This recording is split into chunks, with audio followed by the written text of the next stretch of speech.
I would want to welcome you to this post-harvest symposium. I want to welcome the attendees, presenters, and also in particular the two foreign guests, Dirk Kopke and Bob Prang, might join us for questions, but obviously with this format, although it lends itself nicely to international contribution, the time zones also come into play. So I think it's still very early, well, midnight, I think, where Bob is situated, but he'll join us later maybe for questions. Next year, we'll intend to have a physical meeting, but there will always be the option for remote presenters, which gives a nice international flavor to an event like this. Just in terms of the event, and in terms of the program, we aim to combine the regular CA seminar with a post-harvest symposium that we would normally have during June. And we're going to have a CA session, a Packhouse Action Group kind of session, and a Stonefoot session. And the idea was to just give post-harvest research a bit more prominence by allowing it to have its own special day right here after the end of the poem food season. While I guess the Stonefoot guys are already up and running again. The technical symposium will remain a 5-day event. Sorry, can we just hear whether anybody can hear, whether there's any problem hearing? Some of the presenters have indicated they struggle to hear. Just want to figure out whether the problem is on our side or on your side. I can hear. You can hear. Okay, here. No, I don't okay, so presenters who can't hear, I think maybe have the problem on their side. All right. Maybe check your audio settings on your computer. Okay. Many people have contributed this day, so I want to thank them. That will include the various people who contributed ideas for the program and also who helped to put the program together. I want to thank Tia, who's organized today, Martin also for assistance, and Lindy in the background, helping us, making sure that everything is going to work smoothly. And then also for the session chairs is going to help us keep in time, and the presenters for their willingness to share their data and their knowledge with us. Just a couple of housekeeping arrangements before we get going. Please mute your mics and switch off your videos if not presenting. If time allows after presentation, the chair can take some questions. Some of the chairs will prefer oral questions, and in that case, you'll put up your hand and they'll request you then to ask your question. And some other chairs will require you to rather pop your question into the chat box. And I think when the chairs start off their session, they can just tell you what they would prefer. If we have unexpected load shedding, it's not anticipated, but it can happen. After all, it is, the times we're living in. We do have a backup generator and we will be back within 5 minutes. So don't worry, don't fret. Just give it a few minutes and we'll be back online. And if the presenter goes offline for the same reason or any other reason, also don't worry, the chairs will keep us entertained. That might be single dance or a debate on something post-harvest, and I'll leave it up to them to decide. So Symposium will be recorded and the presentations can be made available. For those talks where sharing is possible. It won't be possible for all talks, as some of the studies are still up for evaluation, theses and dissertations. So it won't be possible to share all the talks, but we'll share those that can be shared. Finally, without further ado, over to the first session chair, Richard Herndl. Doesn't require any introduction. And Richard, I'll stand up and you can come and sit in my place.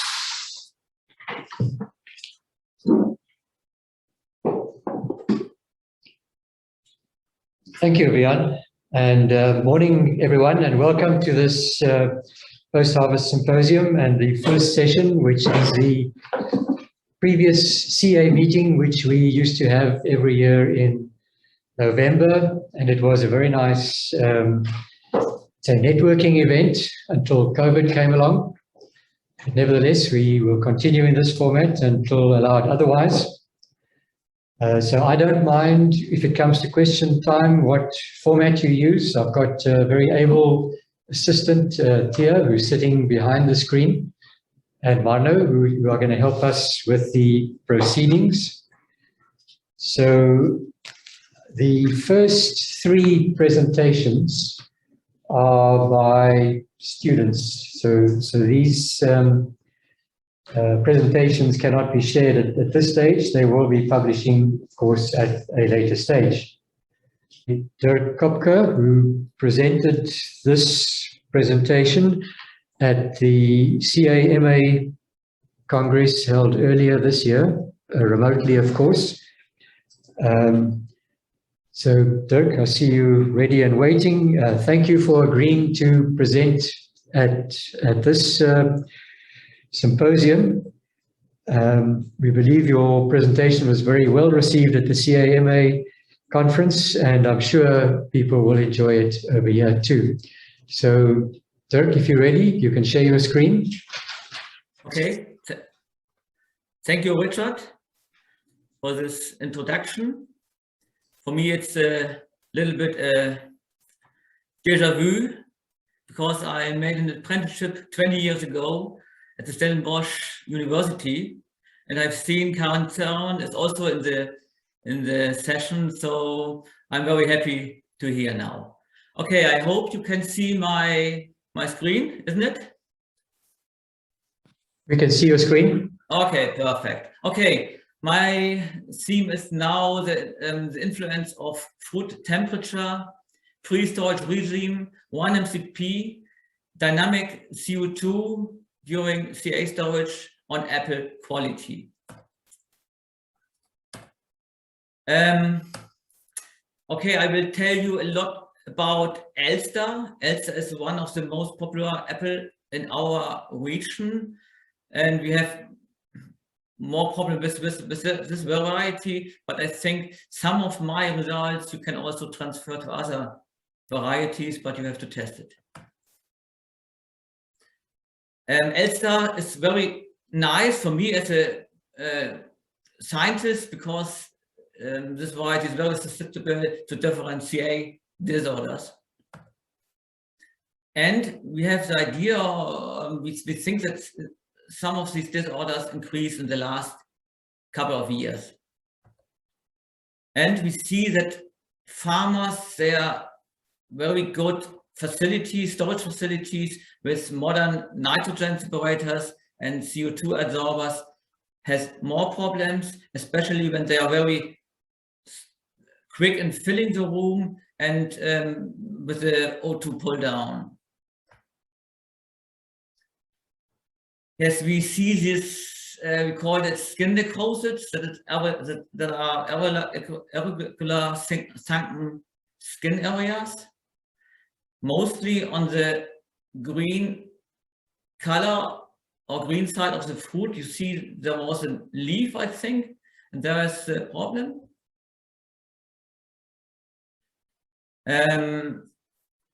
We have more problem with apples which are sitting in the side, in the middle of the tree, in the shadow part of the tree. They have less color, yeah, and so on. We found no increase in shelf life. They come out of the CA and then it's there. And sometimes it is correlated with internal browning. We have a hypothesis for that. We think that the fruit are very active short after harvest, and for that they are more sensitive to external CO2. And we think that this sensitivity to CO2 decreases with storage time. Therefore, we think high food temperature and external CO2 concentration, as well as a quick O2 pull down, should increase this disorder. And for that, we did some experiments in 2 years. In 2018, okay, we start with the standard CA condition for Elster, 2 degrees and 1% oxygen. The standard CO2 level is 2.5, but we tested different CO2 levels between nearly 0 and 5%. We tested different food temperature. Some of the food we warm up to 30 degrees, and other we cool down to 2 degrees. We tested also 1-MCP, and we tested different pre-storage times only under regular air, between 0 and around about 3 weeks. There were the results.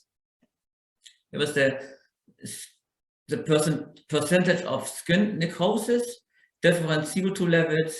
Here's the food temperature between 2 and 30 degrees, with and without 1 MCP, and the different pre-storage times between 0 and 20 days. And you see, we have a lot of problems if we put warm apples, 30 degrees warm, in at once at 5% CO2 concentration. And if the food are not so warm, with a decreasing temperature, also the problem, the skin necrosis decrease. We see the same at 2.5% CO2, but the problem is much lower. And this is very interesting. If you store the food nearly at 0% CO2, we had no problems at all. There was no effect of 1 MCP. You see, you have to compare these both treatments, and there was no effect in all different CO2 levels. This was also interesting. The pre-storage time, you see, if you store 5 or 10 days at regular air, you have still some problems, also at 2.5% CO2. But if you store them for around about 3 weeks, this problem is gone. But okay, you can say we store the food at very low CO2 levels, and maybe also in combination with a pre-storage time under regular air. But when you look on other quality, maybe on firmness, you see there was a bad effect of low CO2 level. It is significantly higher, the firmness at low CO2 than in 2.5, this is standard, and 5% CO2. When you treat the food with 1 MCP, okay, then you can maintain the firmness. And this is also interesting. You lose firmness if you have a quite long pre-storage time under regular air, and the combination with a long pre-storage time with low CO2 level, then you have the worst firmness, the bad firmness. So our first conclusion was, okay, you can avoid skin necrosis with very low CO2 and 3 weeks pre-storage time, but you lose firmness. So our idea is now that it's not necessary to store under regular air. Maybe it's enough to store the food for a couple of weeks under very low CO2 levels, and afterwards you can increase the CO2 level without problems anymore. And for that, we had another experiment a year later, also with the same temperature and O2 level.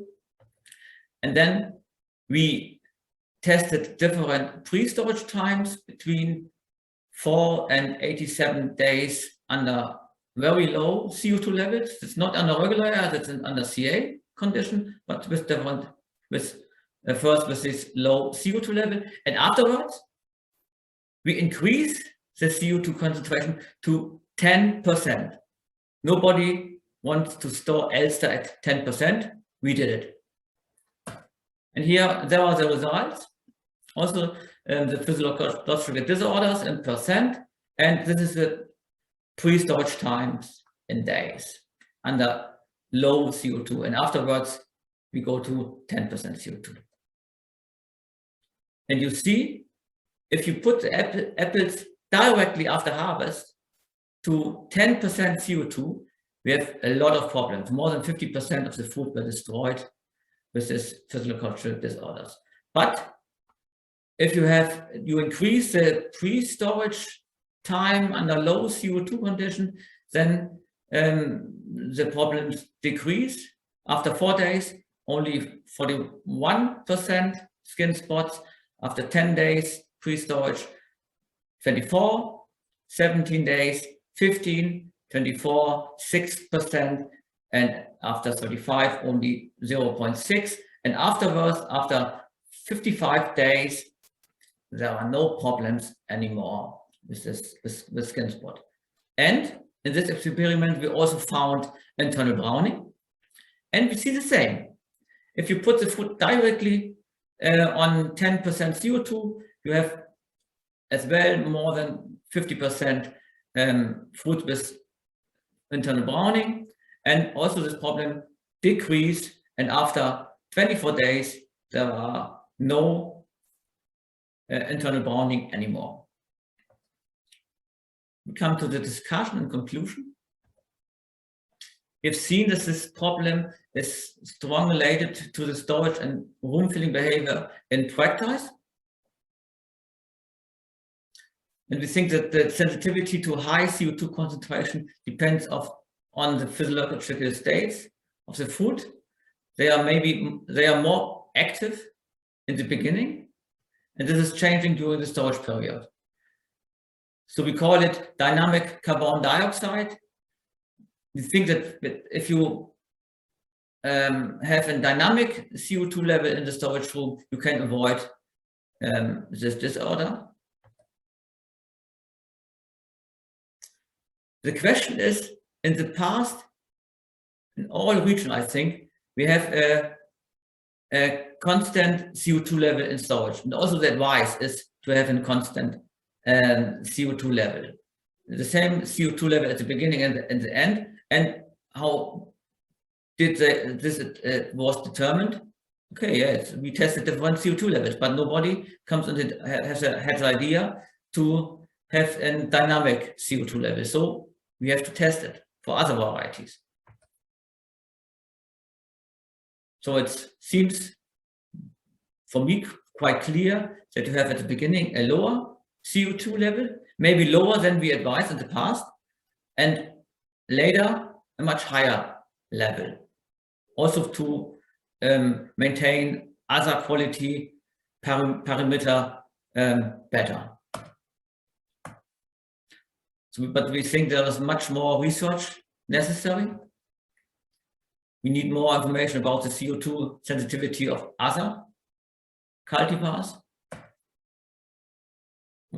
Which factors influence the CO2 sensitivity? Okay, that's a variety, maybe the majority, but maybe there are other things that influence this, the sensitivity. So to determine the CO2 threshold over time is difficult and time consuming. Maybe new technology like chlorophyll fluorescence, RQ, can support our support this work. So after me, we will have a presentation from Robert Prange. I know him very well. Maybe we can hear something from him about harvest watch and chlorophyll fluorescence, and also about CO2 sensitivity.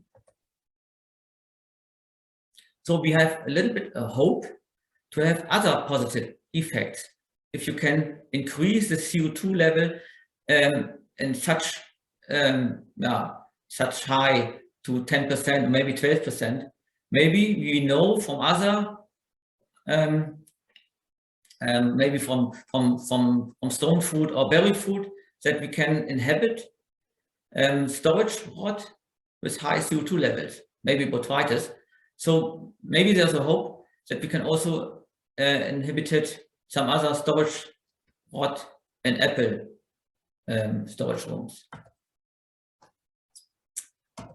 Okay, this was it. Thank you very much for your attention. Good, thank you, Dirk, for introducing this interesting concept to us. I must apologize for not introducing you properly. I was a bit thrown by the technical difficulties we were experiencing in the previous presentation. But just to say that Dirk, of course, comes from Germany, near Hamburg. He is head of the department at the York Research Station. He's head of the EU Friend Post-Harvest Group, which is a European Fruit Research Institutes network. He also consults to the fruit growers in the region which is depicted behind him there. So therefore, he has both the practical and the research experience.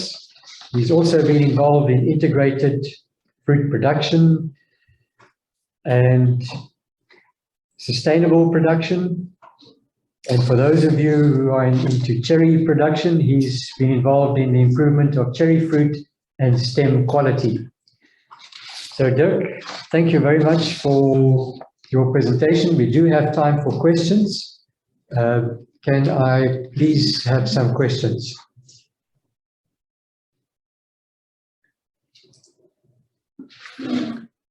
Okay, there's the one. I don't know if you can see it on your screen. Are the years with CO2 problems with L star related to years when there are problems with internal browning in other cultivars like Braeburn? Oh, that's a nice question from my colleague, McCormick. Maybe that's true. Maybe that's true because often we have more problem in years with quite high temperature in the beginning of the vegetation, so in June in our region. So maybe there was some, maybe there's a correlation between ELSA and also Braeburn, but I don't know. We have to test it. Yeah. Thank you. Any other questions?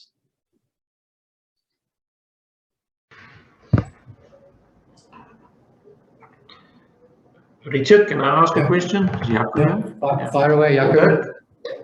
Dirk, so many of our varieties in South Africa doesn't have widespread symptoms like this, but every now and then we will open a CA room and we get a few bins with some of these symptoms. And I sometimes wonder if it's maybe the last bins that went into a room is a little bit younger after harvest than the earlier loads of the room, and maybe they're the ones that's not conditioned, so-called. Yeah. So your talk is very interesting to me. Yeah. Yeah. Any comment on that? Yeah, that's true. We have seen the same problem because the last apples, maybe they are more warm, maybe they are more active. And what will happen? You close the storage room afterwards. Maybe you cool some days, and you put the nitrogen separator and pull down the oxygen. And then the first is happen. If you use also a CO2 absorber, then the CO2 set point is earlier reached than the O2 set point, often in practice.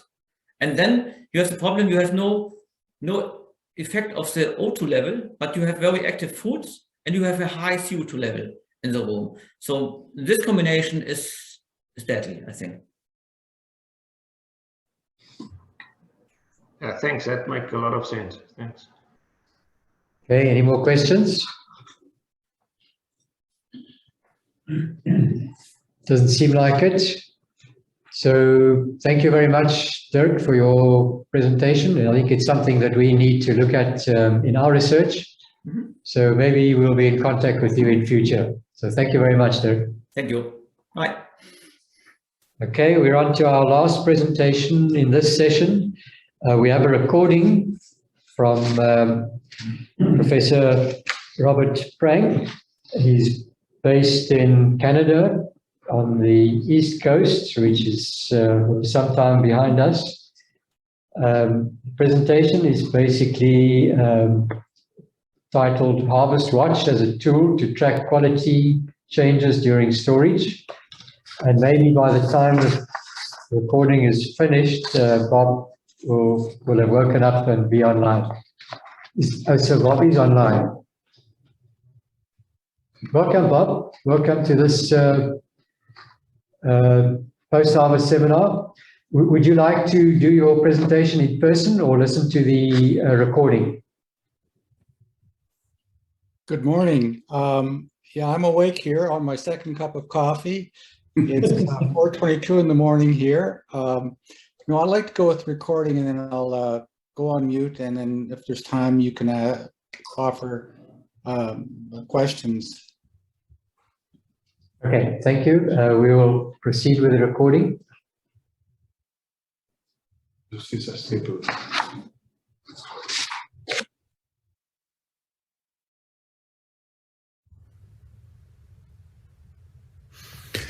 Good morning, everyone. Thank you, Richard, for this opportunity to speak at this year's HortGrow seminar. And the topic to this year is slightly different from last year, which was on carbon dioxide. This topic is Harvest Watch as a tool to track changes during storage. The presentation will discuss the tracking of quality changes in apples and pears after the CA conditions have been established. So that's assuming that you've already taken care of the fruit, they're in their CA condition, and now it's a question of what's happening to the fruit over the weeks and months that follow. Monitoring these quality changes should provide the store managers with the information to decide when the fruit should be moved to market. And if you wait too long, you will end up with fruit that you cannot sell. Final point is the use of any of the methods I discussed in this presentation should be considered as an addition to the standard fruit sampling conducted during storage. I've got the presentation arranged in 3 topics: basic physiology, introducing the idea of ethylene and CO2 climatric, some research results on ethylene, carbon dioxide, and chlorophyll fluorescence, and finally commercial application of ethylene, carbon dioxide, or chlorophyll fluorescence to track changes in storage. Basic physiology. Here's a graph from 1973 that illustrates what happens to the carbon dioxide. The rate of respiration is being tracked. And as you can see, at harvest, the respiration rate is low. However, these are climacteric fruit, which means they will enter what's called the ripening stage and then the senescence stage. And the ripening stage is marked by the sudden increase, first in ethylene and then a CO2 spike. And then it trails off downward during senescence. Once this ripening stage with its climacteric occurs, the following senescence is pretty well unstoppable. Now, what is happening to the apples and pears once you have stored them? Can we assume nothing happens to them? Or, as you can see here, indeed, in storage, here's a graph of what transpires. In this case, it's an apple, and CO2 production is plotted. The first 4 days or so is actually a drop in respiration due to the cooling of the fruit in storage. But then things kick into gear, and even in the CA condition, the fruit will display the classic climacteric with the CO2 increase in this case, or ethylene, which generally precedes the CO2, to a peak, and then it trails off during subsequent storage, even in CA.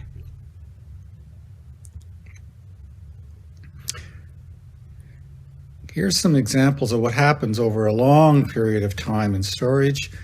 In this case, September through to March. This is an example of apple, Jonah Gold. And you can see that the CO2 climacteric is lower and later as the oxygen is lowered or CO2 is increased in CA. So you can see the top trace is round circles. That's the normal plot in air. The other ones are all showing various CA conditions. And you can see that the milliliters of CO2 drops, but then gradually starts to move up later on in January to March. However, there is a CO2 increase here that actually signifies anaerobic conditions, and that's the one with the arrow. And that is a condition of 0.5 kPa oxygen, very low, plus very high CO2, 6 kPa, which are 6%. That's an anaerobic condition that eventually begins to show up between January and March and has nothing to do with the climacteric. So one has to be aware of this possibility if you're tracking CO2. The same story roughly for a pear. Here's conference pear from the same project. It's lower in terms of CO2 climacteric as you drop the oxygen and or increase the CO2 in the treatment. Again, the top line with the round circle, that's air. The other ones are various conditions of control atmosphere. And I have the red arrow again to show you that in that condition of very low oxygen at 0.5 kPa plus a very high CO2 of 6 kPa, the pears also display an uptick, but it's not a climacteric story. It's an anaerobic response. So you have to watch for the possibility that it's an anaerobic response. There's another caution I want to point out with regard to carbon dioxide measurement during storage. The CO2 increase in CA can be due to possibly chilling injury, if it is a chilling sensitive apple color, such as Cox orange pippin. And I've previous presentations where I show that most apples, if they have a storage recommendation over 1 degree Celsius, those are fruits that are considered prone to chilling injury. So here's Cox orange pippin, and you can see a family of curves. The first one is 12 degrees with a nice classic climacteric during storage. And you can go down, the next one is 7.25, still okay. 3.5, a solid line there, okay. But what happens when it is pushed into a chilling injury temperature? That's the 2 dotted lines. The first one is a spike in a 0 Celsius, and the second one is a spike in a 1.7 Celsius storage. Yes, it's not right away, but eventually, if you have your temperature too low, the fruit could display a increase in CO2. There's nothing to do with the climacteric. It's chilling injury.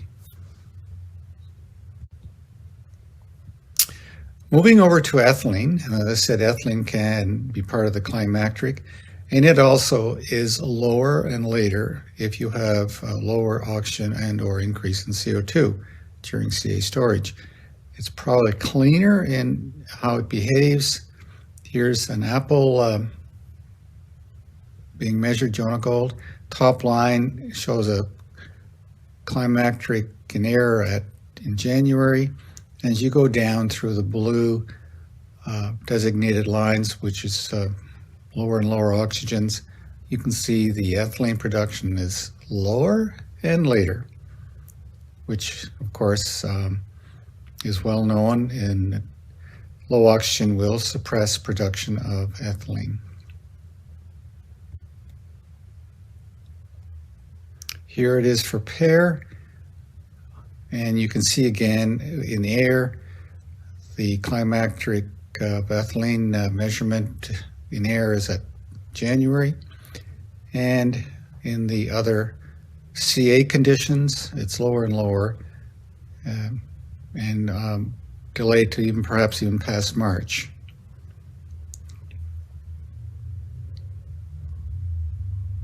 Finally, research results in chlorophyll fluorescence. Here's an example of chlorophyll fluorescent baseline data over many, many days, and it happens to be Honeycrisp. The blue line is refrigerated, and you can see that the fruit start to show a decline well before 40 days, signifying senescence has started. Whereas in the CA conditions, first I'll show you CA, standard CA of 2% oxygen, 2% CO2. It maintains a gradual upward slope, but starts to slow down somewhere after 100 days. That's perhaps the beginning of the ripening.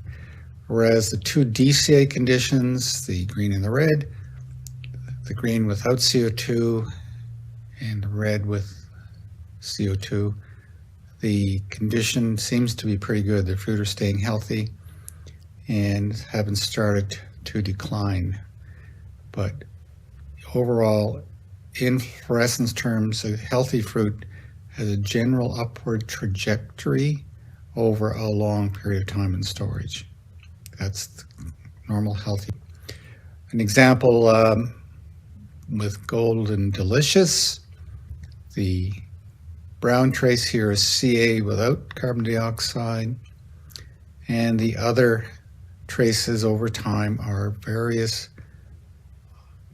DCAs with concentrations of carbon dioxide from 0.6 to 1.8%.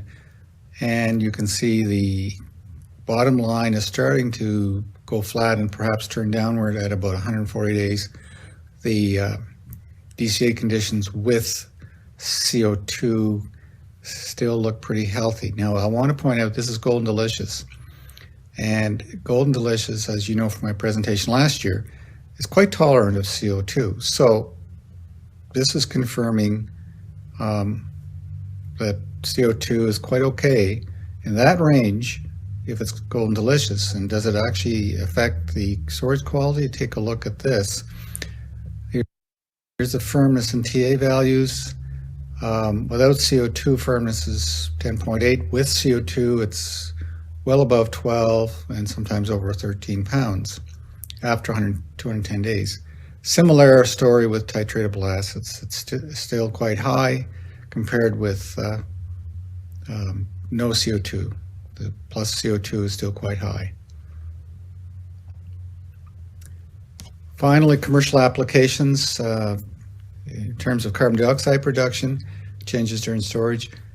I am not aware of any commercial systems using CO2 production to warn you of changes during long-term storage. However, and this is a proposition on my part, if there is a change in the CO2 production during long-term storage, it would seem to me that it should show as a change in the amount of CO2 scrubbing required. And if you see you're tracking the amount of CO2 and you see a change, please consider that one, perhaps the actual appearance of the climacteric, or two, perhaps anaerobic conditions, or three, chilling injury. And it's up to you as a manager to understand the requirements for temperature and the requirements for oxygen and CO2 to know which one of these conditions could be causing a change in the CO2 scrubbing. So it's not just CO2 measurement itself, you have to understand the other conditions of the being imposed on the fruit. Ethylene production. Yes, there's actually now a commercial version of it from Strela Biotech. Here's the website, strelabiotech.com, and they provide measurements of ethylene and help the store manager control which rooms should be sold first. So here's Honeycrisp, example of 5 storerooms of Honeycrisp. In the top graph, a room in green spikes in ethylene quite soon, and then it tails off. Their advice is sell that one first. The next room there in blue, it does continue up, but it also tails off, and they say that's the room that should be sold second, whereas the other 3 rooms, they are continuing to increase, and the one that's increasing the slowest, in their opinion, is the one that should be sold last. That would be the bottom one in the light blue. And they feel that this provides value to the storage manager in that the healthy fruit are stored the longest. Now, if you own a Harvest Watch system that's been probably used by you for determining low oxygen limit, it actually is ready to be used for long-term monitoring. So here's an example from a commercial storeroom. On the left is the sudden spikes. those are, of course, the intentional spiking to determine the low oxygen limit. That's perhaps what you bought the system for, but if you continue to monitor the baseline, this is what you should be able to see over many days, weeks, and months. This is from September through to March. This is an example of many traces, all of them slowly rising, indicating normal, healthy fruit. And this is a good situation. However, if you take a look at the traces over time, and this is now a trace of a shorter time frame, so you're not seeing as many months at once. This is from October, a period in October. And there is a problem showing up with one particular group of fruit that's shown in the red line. The red line fruit are starting to decline in signal. And these fruit should be considered for immediate marketing, whereas the other ones are holding steady, and probably if you plotted those over time, they would probably show you that gradual upward slope.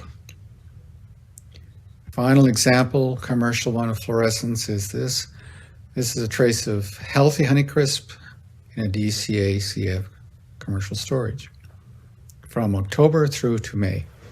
In stage 1 on the graph, the trace is gradually increasing. You're looking at healthy fruit.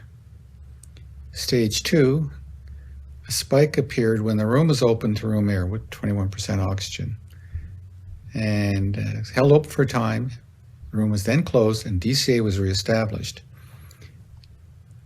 However, that exposure to oxygen has done something to the fruit, because several days later, at stage 3, the trace increases resembling a climacteric.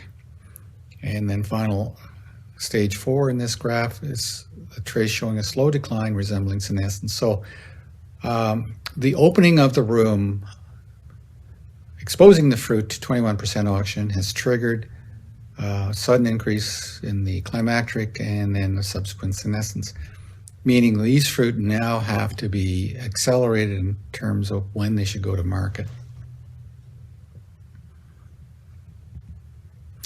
So in conclusion, I've tried to present to you that there are several ways, including Harvest Watch, that you should consider taking advantage of in watching your fruit, in addition to your sampling of the fruit, to realize maximum profits and minimize quality loss of your stored apples and pears. And if there's time, I'm open to questions. And if you have any questions that you want to ask later on, here's my email. Thank you. Can we just stop the recording? Good. Thank you, Bob, for a very interesting presentation. I'm glad you could make it so that you could be available for some questions. I'm sure there will be some, so please, let's have your questions now.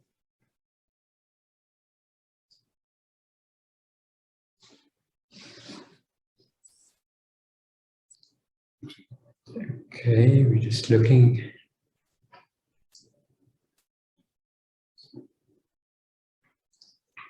No questions. Come on, people, this is a unique opportunity. We're sitting with an expert who originated the chlorophyll fluorescence measurement for CA. Okay, we have Peter Alderman's question. Is there a difference between older, less firm varieties and newer firm varieties?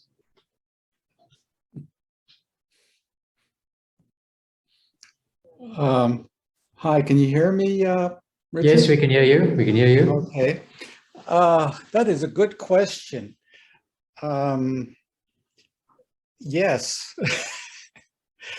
Can I give you more detail? That's a harder thing to do. and I think Dirk probably can comment, and maybe some of the other professionals listening in. The older varieties and the newer varieties are not the same in many ways. I've discovered my analysis of storage requirements that the breeders have done some strange things to the newer varieties. And I wish someone could document them in more detail, but it looks like there's references to this, but I wish someone could actually put some numbers to it, that the newer varieties are lower in their capacity to produce ethylene. And how do we document this issue? Does that mean that there's a breeding effect where the climacteric of the old varieties is disappearing, so they become non-climacteric in their behavior? There's something happening in the selection of the new varieties. I've referred to the ethylene and the loss of ethylene production, but it's devilish hard to get firm information on that. I wish someone would come up with that. Thanks, Bob. Can you see the next question from Anne? Anne? Okay. Yeah. Can you see it? Yes, those graphs that you showed with all baselines, those fruits all in DCA, and I would say yes. Other than the one I mentioned as refrigerated air, for instance, as a comparison. Yeah. Yes. Okay, good. Thank you. Any more questions? Take questions for the rest. Sorry.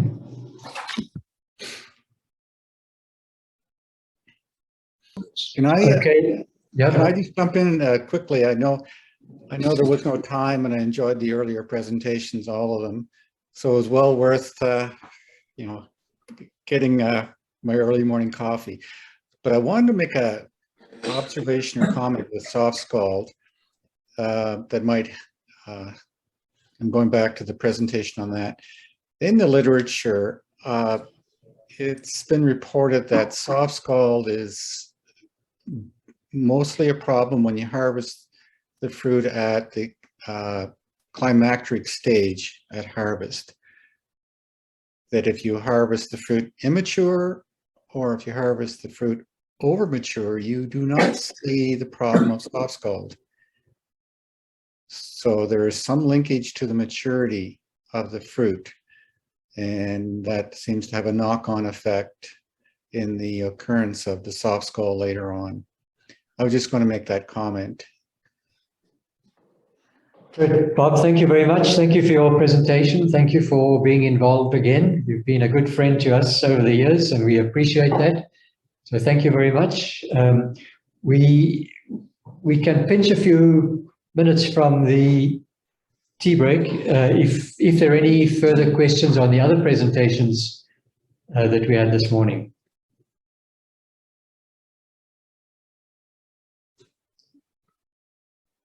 Okay, there's a, yeah, Elke, oh yeah, Elke says perhaps Jason can comment on Bob's comment. Jason, are you still there?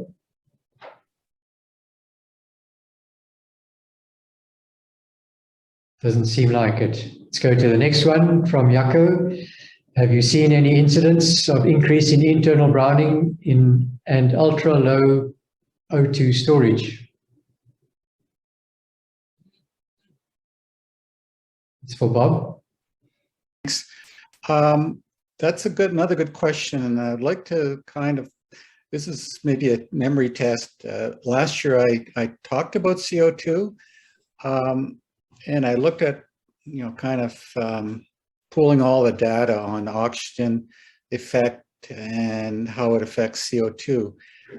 And the short answer is that as you drop the oxygen, you should drop the CO2. but there's an interesting effect. Once you get below 1% oxygen and going down lower than 1%, it seems that the ratio of CO2 to oxygen, now, no, I didn't say CO2 absolute goes up, but the ratio calculation of CO2 to oxygen actually can climb up. And in fact, in other words, in very low oxygen, the fruit suddenly become a bit more immune to the CO2 as in a ratio context. And of course, Brom he twisted the two to flip them around, but it's more or less, I think, which is an intriguing concept, but it would be, he would talk about it in the reverse sense, Brom, with the oxygen over CO2. So yes, there is an effect, but it seems to change as you get down into very, very low oxygen.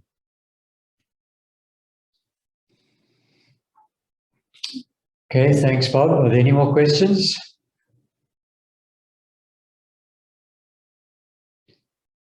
Hi, Richard. It's Jason here. I joined 1 year as I had connection issues.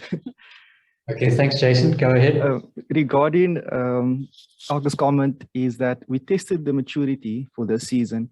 However, our gap was 2 weeks apart, and we saw that there wasn't much difference at the maturity level. So our recommendation is actually that you extend the 2 harvest dates, so your optimum and post-optimum, so you can see a much greater difference between the 2 harvest dates. Okay, thank you. Are there any other comments? Okay, I think it brings us to the end of this session. Thank you very much to all the presenters. It was a very interesting session. So we're going to break now until 11:15, and our next chairperson will be Henk Griesel of True Cape. So we'll see you in about 20 minutes. Thank you. To session 2 of this post-harvest day. Hope you all had your nice coffee and your biscuits, and we're ready for a very diverse session, session 2, where we start from topics from shipping to Nigeria, to plastics, to pallets and new carton designs. It's certainly a whole range of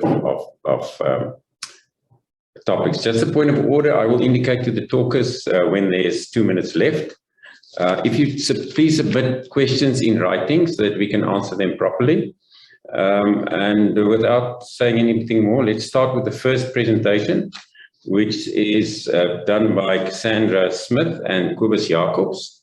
Cassandra is a dyed-in-wool Algerite, studied food science and ag economics at Stellenbosch, and after a year of driving tractors in New Zealand, started working at True Cape in 2020.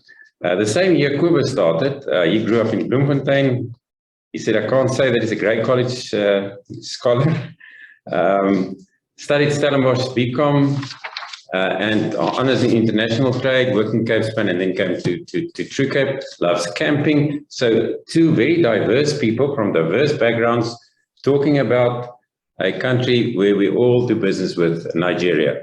So Cobus, if you're ready, can you start your presentation, please? Thank you, Henk. We will start sharing it shortly. Can everyone see our presentation? Yeah. Right. Thank you. Good morning, everyone. Thank you for your time and also for the opportunity for us to share our view on some pitfalls in the tin can port in Nigeria. These are our 5 points of discussion for this morning. We'll go briefly through them all in the next few minutes.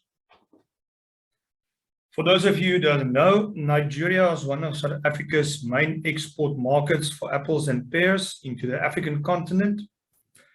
Yearly, a total volume of approximately 8.5 million cartons of apples and roughly 500,000 cartons of pears are exported into Nigeria from the South African industry. Currently, year to date, if you look at Nigeria equates approximately for 34% of the apples exported to Africa and 50% of pears from the South African industry. There's mainly 4 main varieties that goes into the Nigerian market. These ones are Goldens. From that 60%, that forms 60% of the product that goes there, followed by Top Red, which is roughly 17%, Crips Reds 9%, and Peckhams approximately 7%. So from our experience from the varieties we just mentioned above, Goldens and Peckhams are by far the most sensitive regarding temperature spikes. So over the last 2 seasons, we have experienced a massive increase in the number of claims we receive from our customers for yellow Goldens and Peckhams when it arrives at our customers' premises in Nigeria. So we had to establish this cause, and of course, this was a major problem for us all. So we had to establish, is this problem lying with our customer and the facilities they have, or is this a problem with our shipping? I think the result we'll share with you shortly was clear. This boils down to irregular power supply in the ports, and this was the main reason why fruit temperatures spiked in this port, and it's the main cause why Goldens and Peckhams at the end turned out yellow. With the help of Dr. Alex Tige from the South African Institute of Post-Harvest Research and Hotgrow, we selected Leonard Kwacha, he's a Nigerian guy, as our candidate to perform a trial on our behalf. We approached Sensitech to assist us with dew loggers in order to do a trial in a container, which we did in mid-December 2020. The information available was very helpful, to such an extent that we from then onwards started using dew loggers in all of our containers that we sent to Nigeria. Leonard did a thorough quality inspection of the fruit in Grabo prior to loading it in the container, and then he also inserted various temp loggers into this container. When the fruit arrived in Nigeria, he was present at the arrival of the container at our customer's premises. Leonard again performed an in-depth quality inspection of the fruit, as well did the downloading of all of the info from the various temperature loggers. His findings and the result clearly showed there was massive spikes in the cooling of temperatures the moment the container was discharged from the vessel and taken into the stack in the port. Cassandra will share some valuable technical aspects and info with you now, indicating this. Looking at this from a technical perspective, we were always convinced it was the client's cooling. But when we sent the student to do his trial, he informed us the issues arose as the containers were entering the port. Previously, we used T4 temp tail temperature loggers in our containers. We thus had to wait for the client to first find and then download the temperature data to send it back to us. But this data could never show us the location for the exact readings. And the only way we could access the temperature data during the voyage was via the PPECB website, where you can see an Excel download with daily delivery and return air readings. But at times they have non-readings, and they also do not report at all after the voyage. We needed a solution to getting a more in-depth information of our containers. So working with our logger supplier, Sensitech, they then introduced us to 2G GeoEagle loggers. These are 60 to 90-day live tracking temperature loggers, and they submit a signal throughout a shipment to a 2G tower, and we can track the shipment on an easy-to-use website. If the loggers are unable to transmit the signal to a tower during the shipment, it retains its information, and as soon as the logger comes into signal, the information is downloaded automatically onto their site. Looking at the previous and this graph, it is clear to say that the shipments were mostly sound on arrival at the port. But as soon as the containers were passed over the rails into the shipyards, we see temperature deviations. Contractually, a container is supposed to be plugged in after unloading of a vessel. We identified a trend rising in our logger data, which are not typical day and night cycles. These temperature deviations could occur for up to 8 days, the perfect conditions for fruit ripening. These cycles look more like intermittent power supply than anything else. So in other words, load shedding. We are of the opinion that it was not the client, neither the vessels that caused the yellowing of the fruit, but rather the period of poor temperature management at the port between offloading the container up to arrival at the client. The real question is, are we as an industry just going to continue to accept this risk? So what is our reality remains the question. In Africa, fruits are sold in the informal market. This is sold piece by piece on the streets, in the open air, in the sun. Shelf life is of most extreme importance for our customers and for the fruit that we actually supply in the markets. Unfortunately, poor quality fruits does have an effect on the entire industry and of the selling price of all apples of that variety in that market. From our view, the quality claims due to this problem, it varied roughly from a 30 to a 70% of the total landing cost of the containers we shipped. This can vary from exporter to exporter. This is purely our view. As this is Africa, there's a lot of high cost involved in your landing costs. So the average claim value on our side averaged between 150 to 200,000 Rand per container for the arrival of yellow goldens, depending on the period it arrived in. Looking at these figures, it's real big claims that we received. South Africa as industry, exports approximately 1,700 containers of goldens to Nigeria every year. If you work on a basis, there we say if 30% of this fruit arrives as yellow, and we work on an average claim value of approximately 170,000 Rand per container. That means the industry over a period of 1 year lose approximately anything between 70 to 88 million Rands per year. This is just a guesstimate, so please don't quote me by this.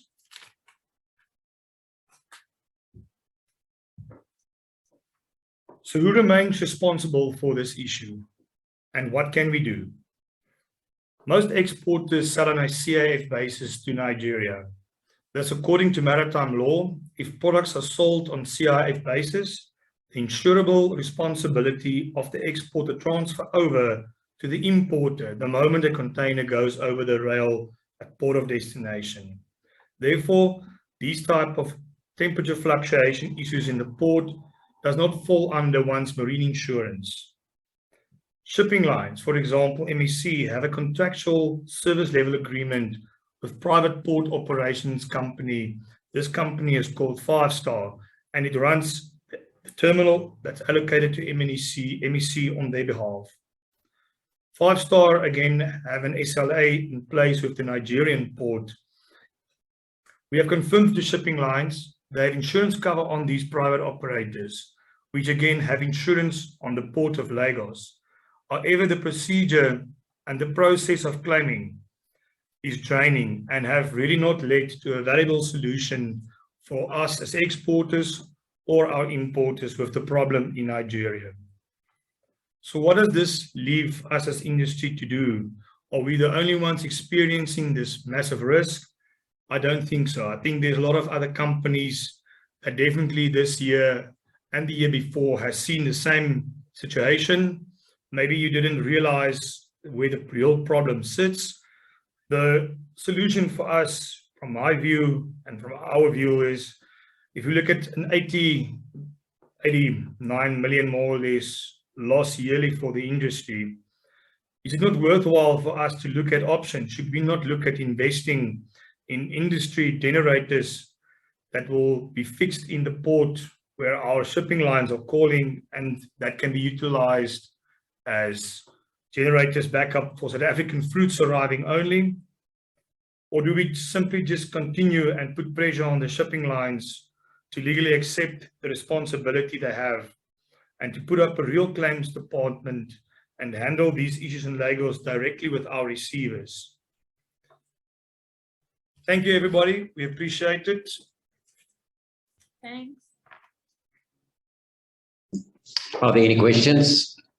We have a few minutes left because it was a fast presentation. Thanks to the speakers for not overstepping their time. seems to have gobsmacked most of the people. I don't see at the moment any questions.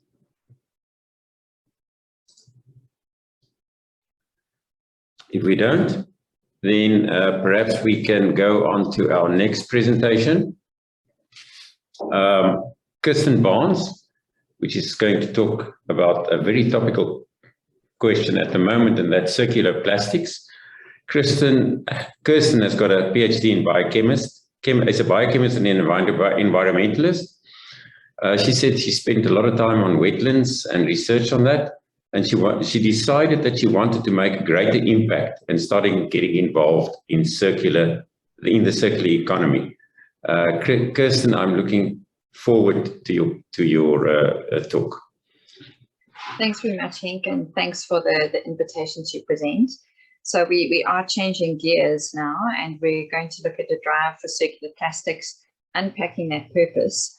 And I'd like to focus initially, when we're thinking of circularity, sometimes the circularity requirements and, for example, as I know in your export markets, can come across as limitations or barriers. And I think it's very important to have the broader purpose in mind and to look at what we're aiming at. So if we look at Mark Banaba, board member of the Reserve Bank of Australia, says the circular economy not only represents a $1 trillion economic opportunity globally, but is a key part of the global solution to tackle plastic waste, address climate change, and restore the health of ecosystems. Looking at Keith Tufey of Citi, a circular economy is key to building an economic system that is viable in the long run, in which value is created and maintained rather than extracted and wasted. And finally, Jean-Philippe Henin, VP, Strategic Environmental Planning, the circular economy offers significant opportunities for businesses to generate long-term value. And I think for me, the idea of long-term value creation and retention of value in our economy is a really good purpose to aim at. And I know it can be difficult within the pressures of business to look at the current economics and the current sort of landscape in which we're selling our products, but there is an overarching longer-term aim to generate that long-term value. Now, just to then take a step back, and this is some of the reason that we see the increasing focus on circular economy. And I know the issues around pollution and the issues around the way we misuse plastic are very much front of mind.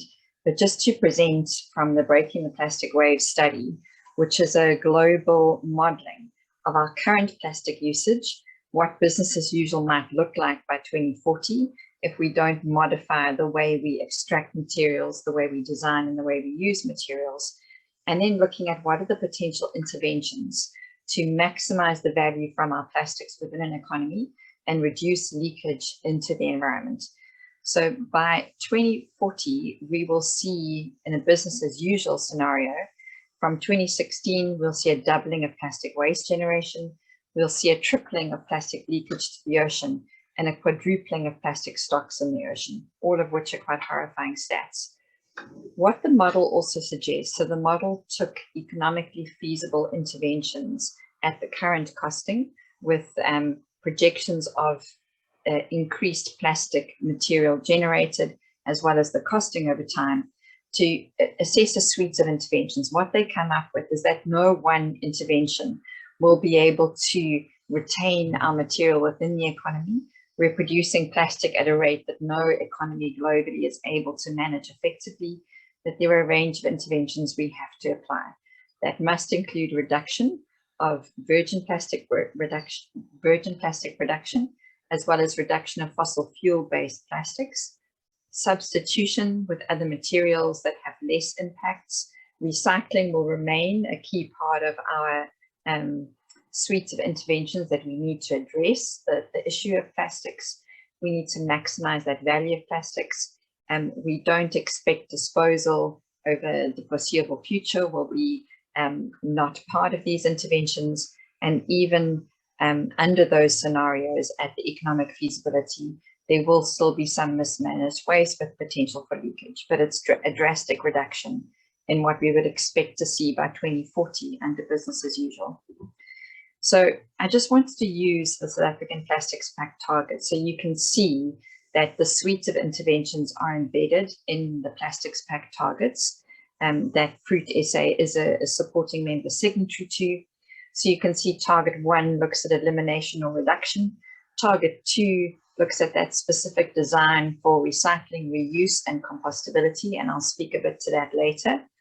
Target 3 looks at the circulating of our plastics in the economy with an overall recycling rate target. And then target 4, very importantly, specifies demand of recycled content back into our packaging.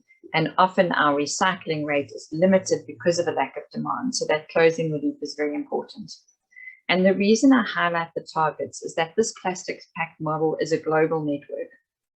These are the current Plastics Pacts globally in 10 countries and in 2 regions. You can see represented there. We also now have a Plastics Pact in India and other similarly developing initiatives in other countries. So you will increasingly see these sort of targets and interventions at national and regional level. And then just to map some of these targets, and Henk, I am moving quite fast because I want to get to some of the needs a bit later. So just let me know if there's clarity needed. It's okay, we can see it clear, thanks. Okay, perfect. So in terms of a circular economy diagram, what you see represented here. So I've mentioned the South African Plastics Pact reduction design for recycling or circularity, recycling rate targets, and recycled content targets in packaging. But what we see in other plastics pacts and in other initiatives, policy legislation, such as EU directives, is we also see plastic reduction targets, so overall virgin plastic production reduction targets, renewable feedstock targets. So that's also an important component that needs to be considered. Target 1 looks at elimination and reduction of problematic and unnecessary plastics. This can be simply by elimination of unnecessary plastics. It can be through innovation in business models to reduce the need for packaging. And it can also be through substitution with the material that is more suited for circularity. Target 2, the design component is essential when we're thinking of packaging. So we do need to think of designed for the function that you need your packaging to perform. But we also need to design in a way which we prioritize locally sourced, renewably sourced feedstock. We need to design, as mentioned, not only for that use phase, but we need to design for the collection systems, the sorting systems, the recycling systems for the country of sale, so the country in which our products are sold. We also need to design for inclusion of recycled content, which there are added complexities in there. So design is far broader than how we would normally talk about design. And then target 3 and 4, we do emphasize the closed loop to get recycled content back into packaging. Open loop recycling into other products is also a key part of that system. And just to highlight the reuse phase, which is far more difficult in an export market, is also, there is the possibility, for example, in terms of crates, and there are some models globally which see reuse of crates across boundaries, just to note that. So what I've done is I've mapped the current interventions, most of which you'll be very familiar with in the European context, on those different aspects of a circular economy and the interventions we can use to drive a circular economy for plastics. So we have under elimination, this could be direct, and this may involve reduction. For example, the EU directive on single-use packaging looks at packets, which might include packets for fruit packaging, where the food needs no further preparation, as well as on-the-go packaging. We've seen full phase out of single-use packaging aimed at through the French anti-waste and circular economy law. The specific implications for export are difficult and challenging, and there are currently roadmaps under development to achieve that. And we have a proposed Spanish tax on single-use plastic, which has been under discussion for a while, but looks like there's movement towards firming that one up. In terms of substitution, we see an outright ban under the EU directive on single-use packaging on polystyrene fruit and vegetable trays. as well as stickers on fruit, unless there can be substitution with truly compostable stickers, which is a difficult transition to make because the differentiation between compostable and non-compostable stickers is quite difficult to make on a fruit and make sure that there's no contamination. Under reuse, very interestingly, targets in France now have reusable packaging targets in terms of percentage of packaging placed on the market. Under material circulation, the interventions possible, we see targets, recycling targets across different markets, standard what you'll see in regulations, as well as involuntary initiatives like plastics pacts. We have the same now in our developing EPR legislation.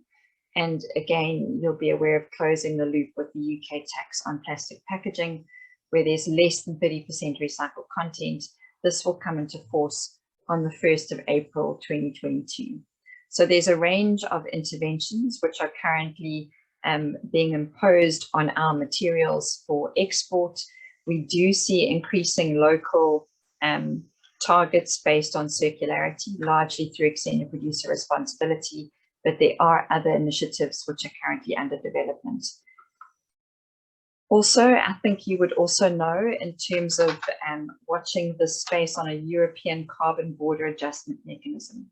So there's been quite some focus, particularly with your industry, on plastics as a material and drivers to incentivize circularity on plastics. In terms of products exported into the future, what we see is increasingly the need for greenhouse gas emission analyses and audits of both your products and your packaging. The idea here is that EU importers into the EU will pay a carbon price that EU manufacturers themselves would pay for local production.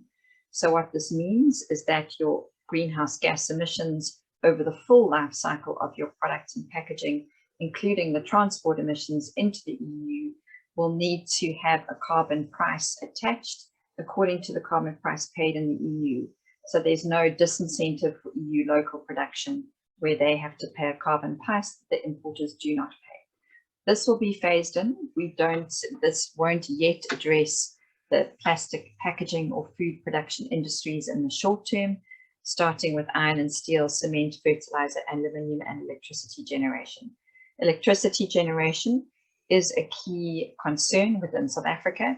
We have a highly carbon intensive energy mix, which means that our products, once these sort of carbon price border adjustments come into play, that our products will be disadvantaged relative to products generated, manufactured in areas with a lower carbon intensity of energy mix. So this is something to be focusing on in terms of renewable energy.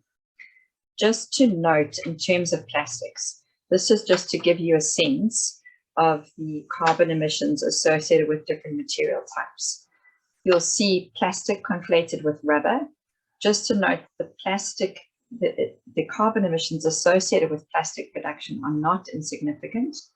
And in fact, by 2050, the projected segment of the carbon budget will, in terms of plastic production, is 17%. The carbon budget at 2050 is that allowable carbon emissions that will keep the warming of our planet under 1.5 degrees C. So plastics is not insignificant. We don't yet see a specific focus in terms of carbon taxing and carbon pricing on the plastics industry, but this will change into the future. Brief comments now on wise packaging material choice, and then I'll move on to some compostables before close. Henk, all okay your side? Thanks. Everything fine here, Kirsten. Okay, perfect.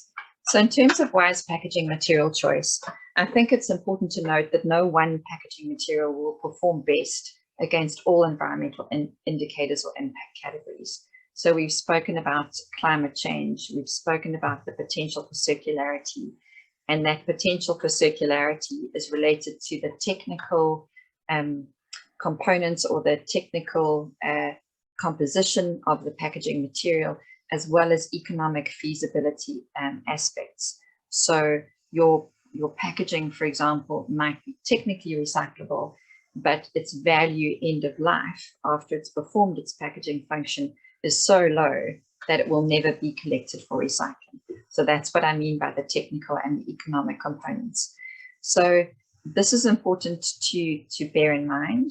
And because we're largely talking here, a focus on export markets, your packaging material choice, as you have already experienced, will be defined based on the environmental indicators and aims of your export market.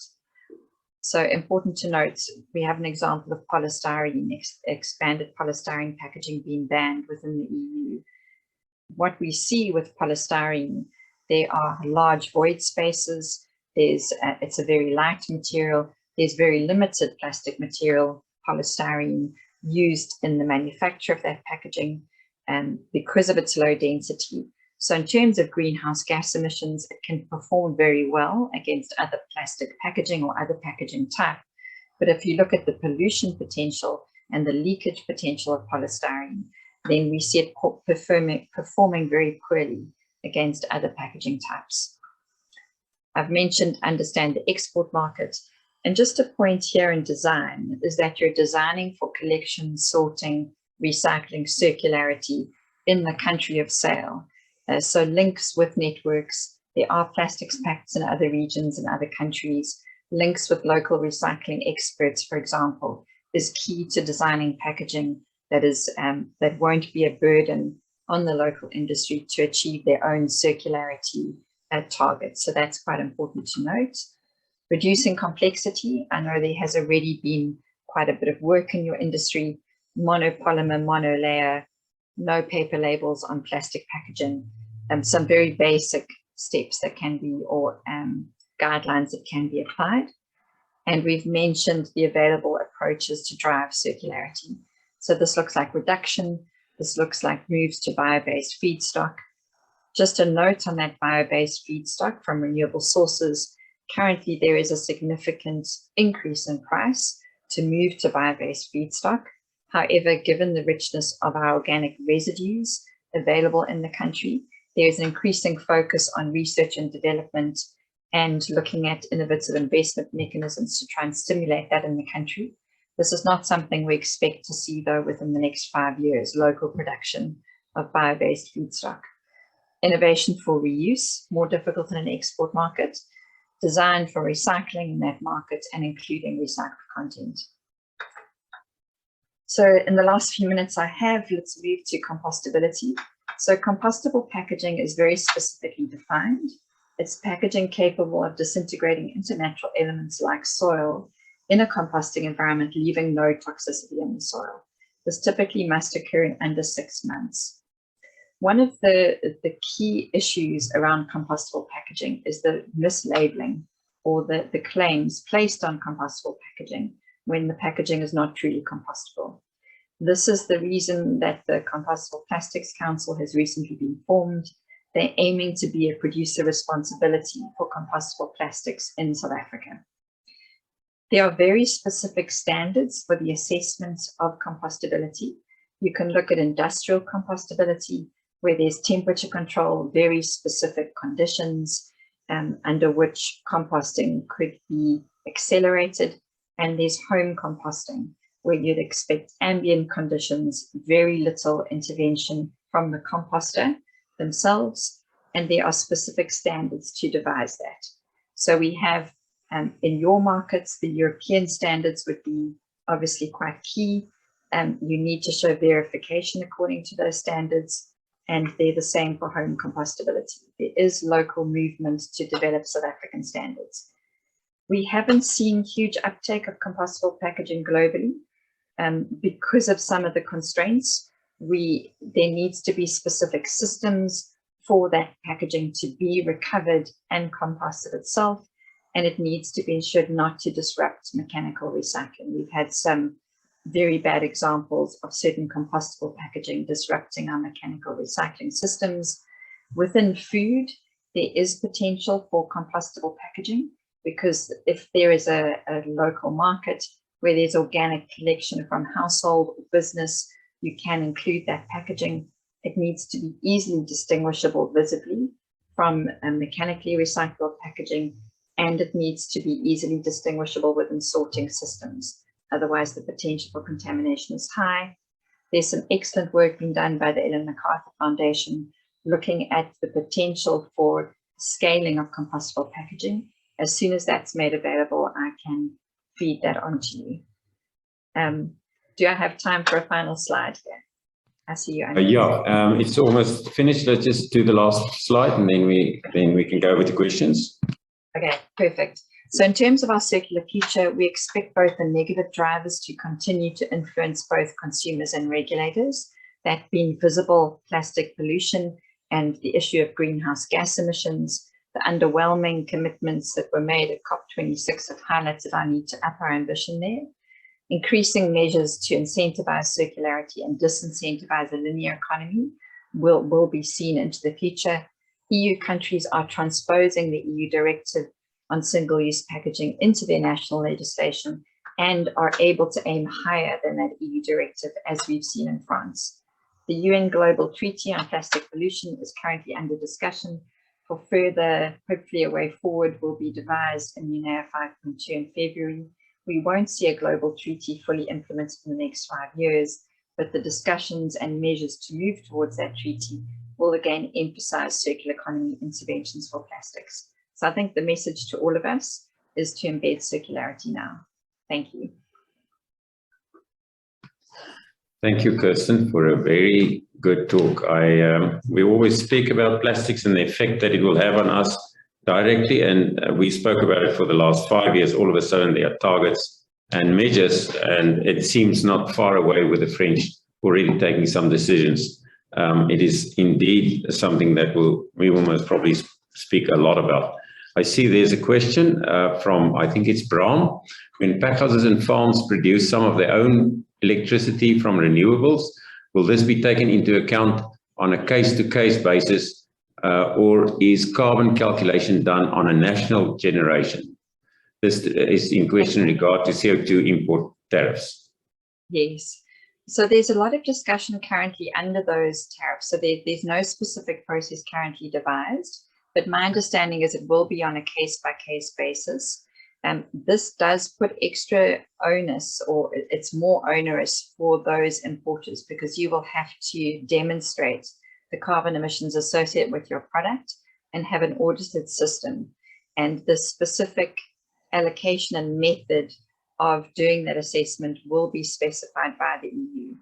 So there is a rapid need, and we're busy looking at a project to do an LCA database for South Africa, because at the moment, much of the life cycle assessments done in South Africa use international factors, and we need to do locally generated. If we get that national database up and running, it will decrease the costs of life cycle assessment for South African products. So we're hoping to get that running, which will enable such reporting. And then we need to work beyond that for specific methods that are applicable, that are aligned globally, that we can apply in South Africa. So there's much work to be done, but that's my understanding, that it's case by case. Thank you, Kirsten. Just a question from me. Recyclable plastic on food contact surfaces. I always have the problem of the source of the material, because we do not know where the material comes from, and it can contaminate the fruit. Is there some sort of solution in the future for this recyclability and food contact surfaces? So currently, as you'll know, we only have certified food grade and PET to include in packaging. And the problem is not all of your export markets have PET thermoform recycling at scale. We've seeded a challenge to look at RHD and RPP within South Africa.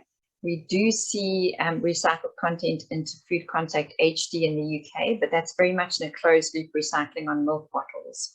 So when we move towards food contact, we're going to have to look at a very closely monitored closed loop system.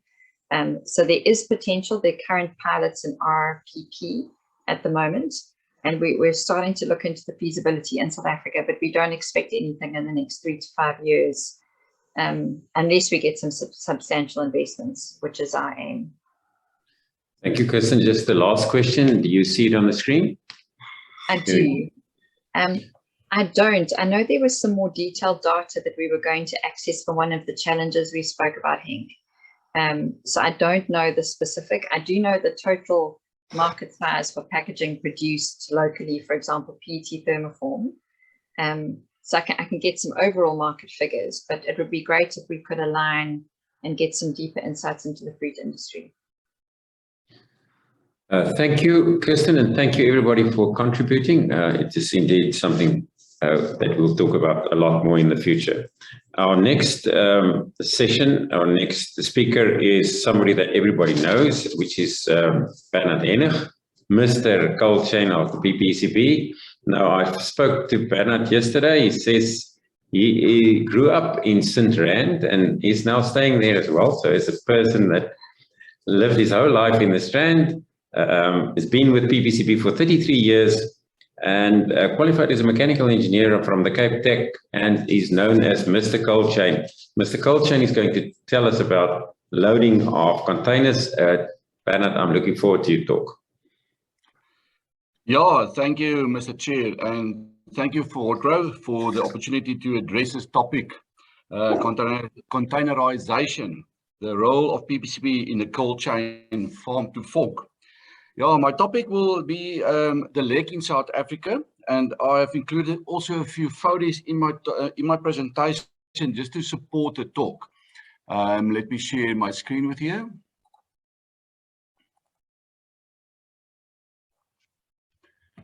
Okay, Mr. Chair, can everybody see it? Yes, thank you, Bernard.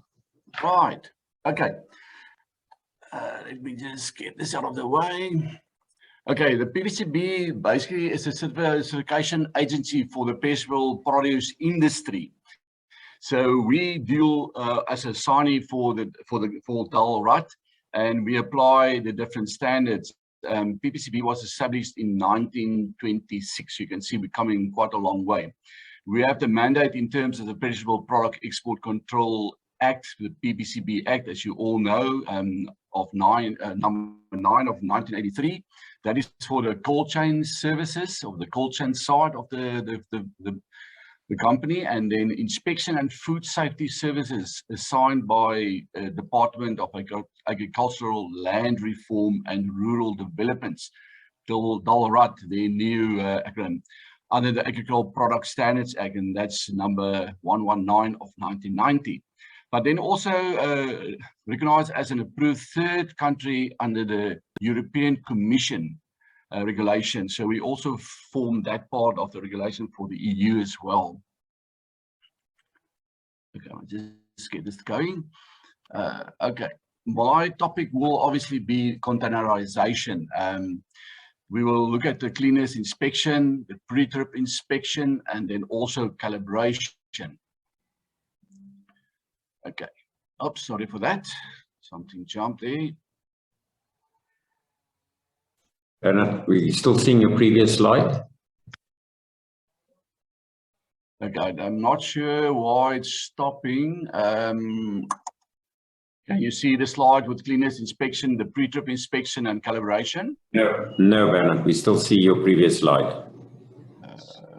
Can you, yeah, go to the... All right, let's just go start from scratch again. Okay, can you see it now? Yeah, we can see it. Okay, so if you look at the different functions with the cleanliness inspection, all structural frameworks shall be sound, no damaged side panels. The assessor will do a door, will check that the doors must seal correctly and be airtight. They will look at the door toggle handles, shall it be in a proper working condition? It must be in a proper working condition. The side panels, the floor and the roof shall be free from dirt, dust and rust. That's the type of thing that he must observe during his inspection.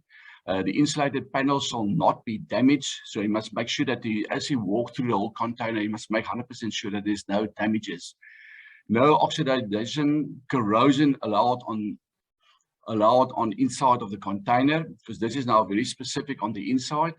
No wet and or dampness inside the container. Misposition or a damaged air deflector plate. That is very, very important that the air deflector plate must be 100% in place for a proper airflow into the container. The T-bar floor shall be in a good sound condition. So that's a floor, and none of the T-bar floors must be bent or cracked. They must be 100% upright.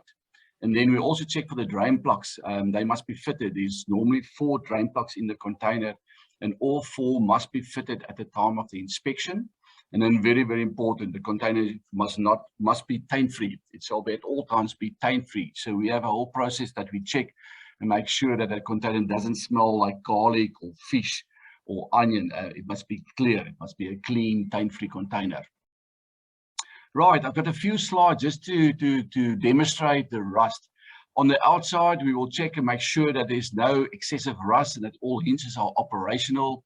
The door toggles, as I mentioned, must be functional. They must be able to open the door, open and close the doors without any excessive force.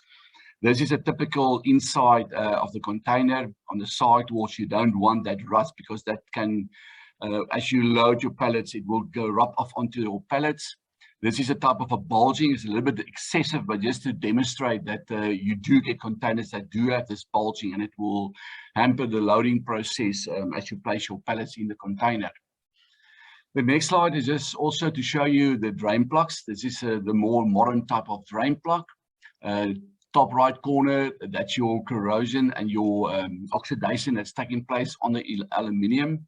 That should not be. If you rub your hand over the aluminium floor and it do come up on your hands, that will be an outright rejection. This is typically happening at the entrance of the container as they drove the pallets in, place it on the T-bar floor. You do get this type of cracks. That must be welded closed so there can be no water contamination going underneath the floors that will hamper your insulation of your containers. And this is corrosion that's also happening, but this is more the older type containers that you do find this type of corrosion. Okay, this is another few slides where you can see on the top rail of the container, water start penetrating through the corner piece on the top. That must also be fixed. You do get it with water penetration from the top of the roof coming through, leaking into your container. The air deflector plate, this one is bent. You will get a short circuit of air, and the left bottom corner is water on the sides of the panel. This is also not acceptable. So during the PPCB inspection, we will make sure that that container is dry, because those containers can stand for a few days closed in the stack before they will be released to a loading point. And if you do have this water, there will be a mold buildup in that container. Here you can see the side panel and the T-bar floors also the same as the top railing. You have this openings, and that's also unacceptable. Okay, if I move on to the cold treatment part, what is very clear here is that we have 2 different seals at the time of inspection of the container. All containers will be sealed with a yellow seal if it's been approved by PPCB, and obviously that's done in the presence of the PPCB that we will fit that yellow seal. The validation period is a 60-day period. So in that 60-day, that container can be used. If it expires, that container must go back to the depot and will have a re-inspection. The blue seal comes into play when it's a cold treatment container, and the onboard probes needed to be calibrated, especially for USA, Japan, China, Korea, Israel. They require onboard probes. So we will do a calibration verification. And then we will seal the container with a blue seal, because that's to identify for the assessor at the point of loading that this container was calibrated. All right, the next slide is basically all containers need to be booked with PPCB, and this is all the different destinations where the containers can go to. But very importantly, if the container is not booked, we cannot export it. So for all perishables shipped from South Africa, there must be a booking with PPCB, and then there will be an assessor attending the loading process. Okay, if we move on to the next slide, exporter's agent to ensure that the booking was made. Booking must appear on the working program at the time of loading. Checking working program versus the container terminal order, the CTO, for the correctness of the information. So as the container arrive at the cold store, let's call it the loading point, there's a document that comes with that container. We will compare it with our working program, because obviously the export agent made this booking with all the relevant information, so we make sure that everything is correct. We check and record pallet and product condition in the cold store and or the tunnels, depending where they pre-cooled the cargo. We need to check to make sure that those pallets are in a good and sound condition.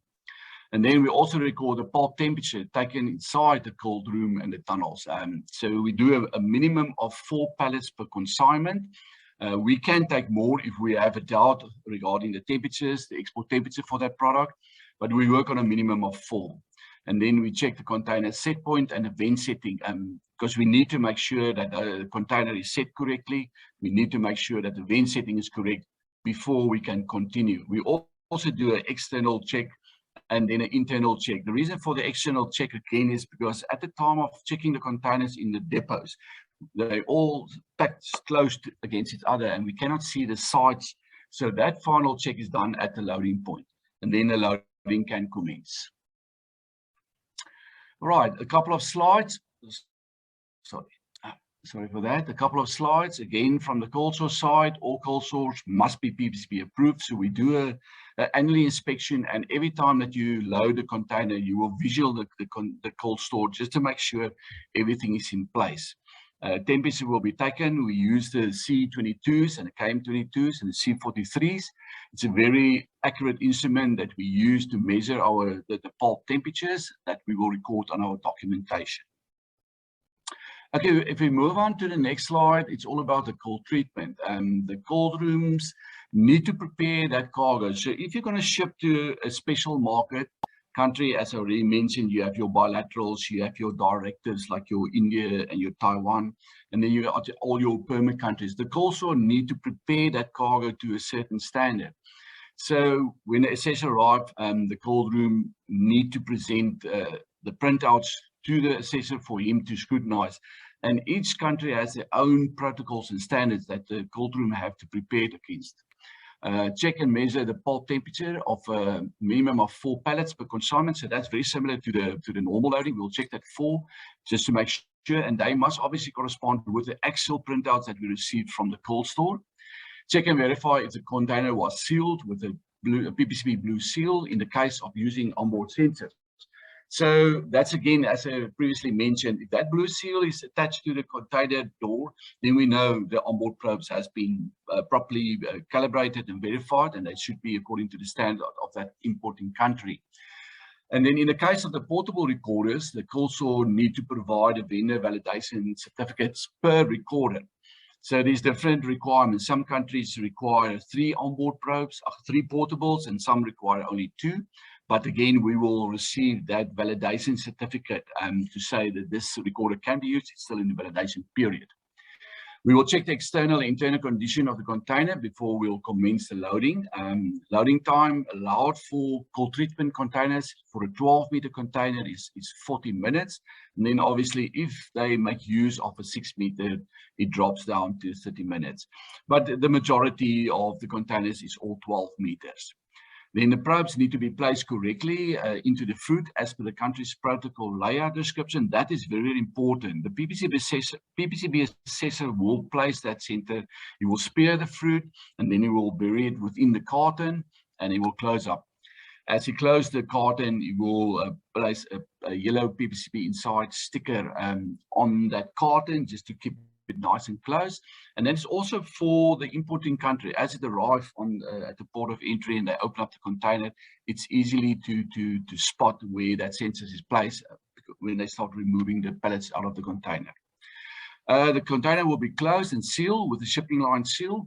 And then obviously all information will be documented on the PPCB documentation for future reference. Right, here's a couple of photos. There you can see 3 portable loggers. This is the portable ones that will be installed. Like Taiwan, their description is you can either use 3 portables or you can use 3 spears. the top right corner with the citrus, you can see we normally spear one fruit. So that sensor will be pushed into this, more or less we try to get it in the center of the fruit. We cover up the carton and we close it up with the PVC and the lid. Bottom left corner is a typical example where you got your smaller fruit, like your table grapes, the berries. We fill the whole sensor right up to the tip. And again, you place it in the carton nicely and you close up. The bottom right corner, you can see this is a typical Taiwan layout where you have your 3 sensors placed and the orange stickers identify exactly where that sensors are placed. Right, if we move on to the terminal part, use the transport Transnet Port Terminal TPT Nav system and PPC division to populate a terminal report with all container information. So the PPCB will zoom into the TPT Nav system. We will pull information from their side, and then we have our own division where we capture all containers loaded, and we make a combination of those information before the assessor will go down to the terminal to fulfill his functions.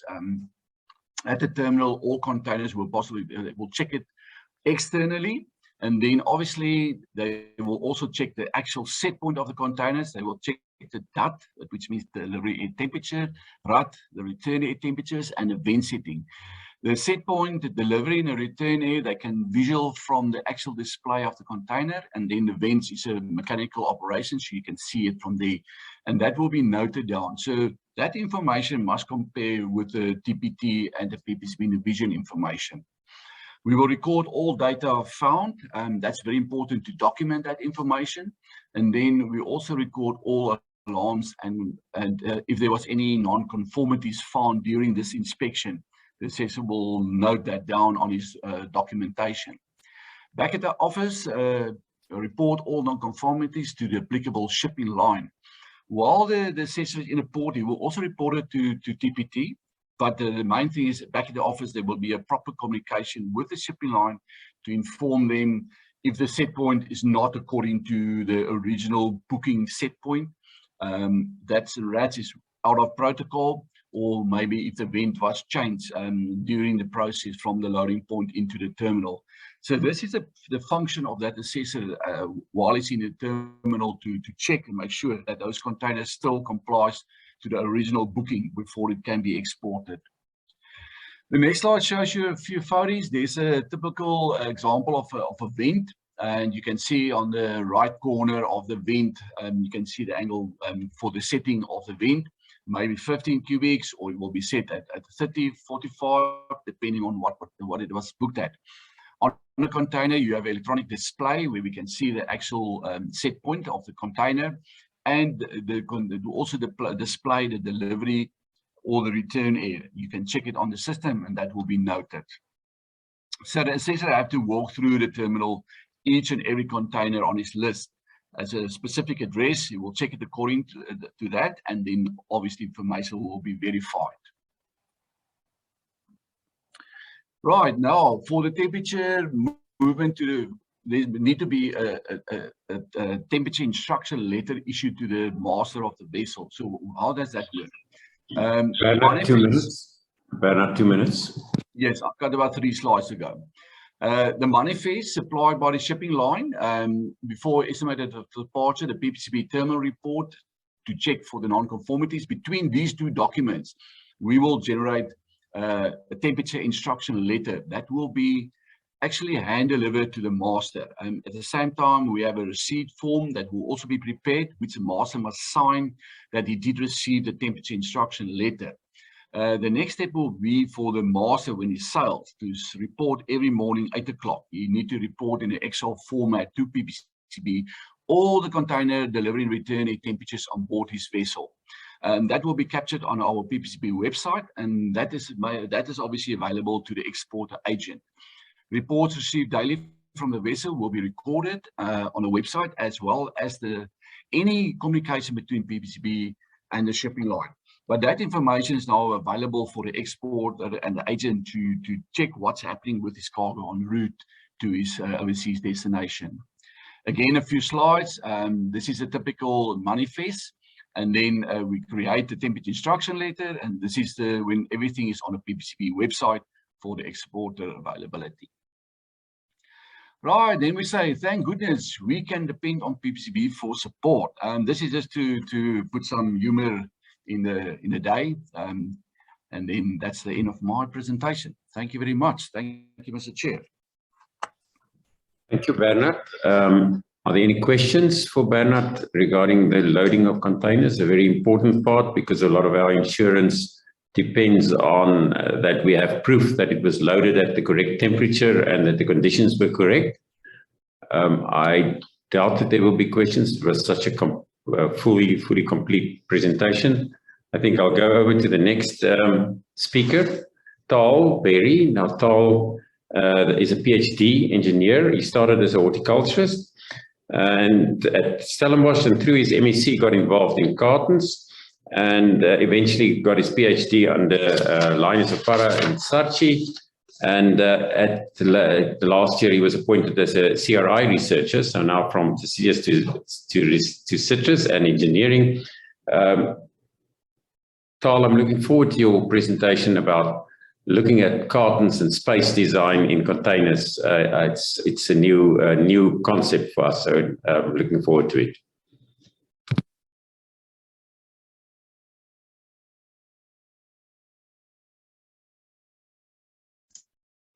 Thank you. I was looking for that unmute button. Hi, everyone. Yeah, it's nice to be here. Is my screen full screen, or have you got my like the presenter screen? Full screen. Perfect. Great. Okay. Yes. So I'm going to quickly do. Well, let me give you some background. So in my PhD, I did some work, and one of the chapters we just played with some new kind of out of the box thinking of different carton designs and the benefits that it could have for containerization. And then later, Mr. Narayan, he did a master's with me, and we looked at sort of container modeling and these things, and we put those new cartons into the model just to see how they would perform with respect to cooling and all these things. So yeah, I will go through the new designs and then that model, and I think there's more to the works. If you guys want to see it, I think the report is accessible. There we go. Okay, yeah, so background. The cartons that we're using at the moment, right across the whole SA industry, were all optimized for conventional shipping vessels. So, you know, when they take a little crane and they put those pallets inside the vessel's sort of big cauldron. But now, obviously, reefer containers, or these freight containers, which are very standardized, that's the main way to go. And you know, people like the Netherlands and all these guys have built huge ports and infrastructure to support these containers. So there's no, I mean, I think the conventionals will always be there, but really the reefers are the way forward, and we're stuck with them. So we're actually locked in now with a design that was made for conventionals, but is being used with the containers. And I think probably the issue is just that it's good enough. You know, it doesn't fill the container perfectly, but it's good enough and it's working. But the question is how much, what's the benefit of changing this whole setup? Okay, yeah, so just to kind of give some background on the container, if you're not very familiar with it, there's obviously sort of a space. It's about 11, it's almost 12 meters on the inside, just a little bit short because of the insulation and the refrigeration unit. And then it's about 5 meters wide. And then I'll show another picture now, but basically at the door end, there's usually a space not being used, and we're not allowed to go above a little red line on the top, which varies a bit. It's a bit higher than it used to be. But the idea is that return airflow can come back on that direction. Okay, yeah, so these are the 3 pallet bases that we worked with. On the right-hand side is the standard design. This is for a Mark IV carton, and the idea is basically 7 cartons on a 1.2 by 1 meter pallet base. I've kind of used a 1.16 pallet base just because of the dimensions of the carton. So that's kind of the idealistic minimum size pallet could be. Then on the left is the hex design, which is the idea is basically, I don't know if I can just put a mouse pointer on. The idea is basically sort of a hexagon carton. It wasn't feasible to make an actual hexagon carton just because it doesn't fit in the pallet. So we made kind of a half shape one that forms a hexagon when you put them face to face. And yeah, I mean, obviously the idea is we're using hexagon closed packing to pack the fruit inside these cartons so that actually forms a triangular shape, which matches with these angles. So the idea is we can put more fruit inside the carton itself. And then of course, you know, hexagons pack well, like honeycombs and things. They don't actually pack great inside a cube or like a container, but they actually do a pretty good job. And I'll show that now. And then the other one is the test design. This was for tessellate. So the idea is 9 cartons on a pallet that's very similar to what the Mark IV has been packed on and what we're using now. So it's 1.135 by 1.157. And yeah, it basically uses the container like pretty effectively. Okay, so viewed from the top, the standard one, the standard pallet that we're using right now can be packed into the container in a whole variety of ways. So, I mean, for the citrus industry, we often use this one, but the pallets are slightly sort of maybe a bit bigger than this. This configuration is used, the B, where they kind of rotated a bit, and then C, and there are actually some more as well, but the C one gets, I think, let me just make sure, 21 pallets. Did I say? Yeah, I said 21 pallets there. Yeah, so you get a bit of a high packing density, and the problem is obviously realistically the pallet has to be a little bit bigger. There are ways to modify it, so sometimes this last pallet pushes over into the door, and it can be difficult to close things. And then with this new pallet design, the test, I've basically kept maybe like 2% to 1% open along the edges, and then the rest of the floor area is completely used up. So if you're packing 20 pallets with a normal standard design, you would get about 88% floor coverage. With the test, you're now getting 99%.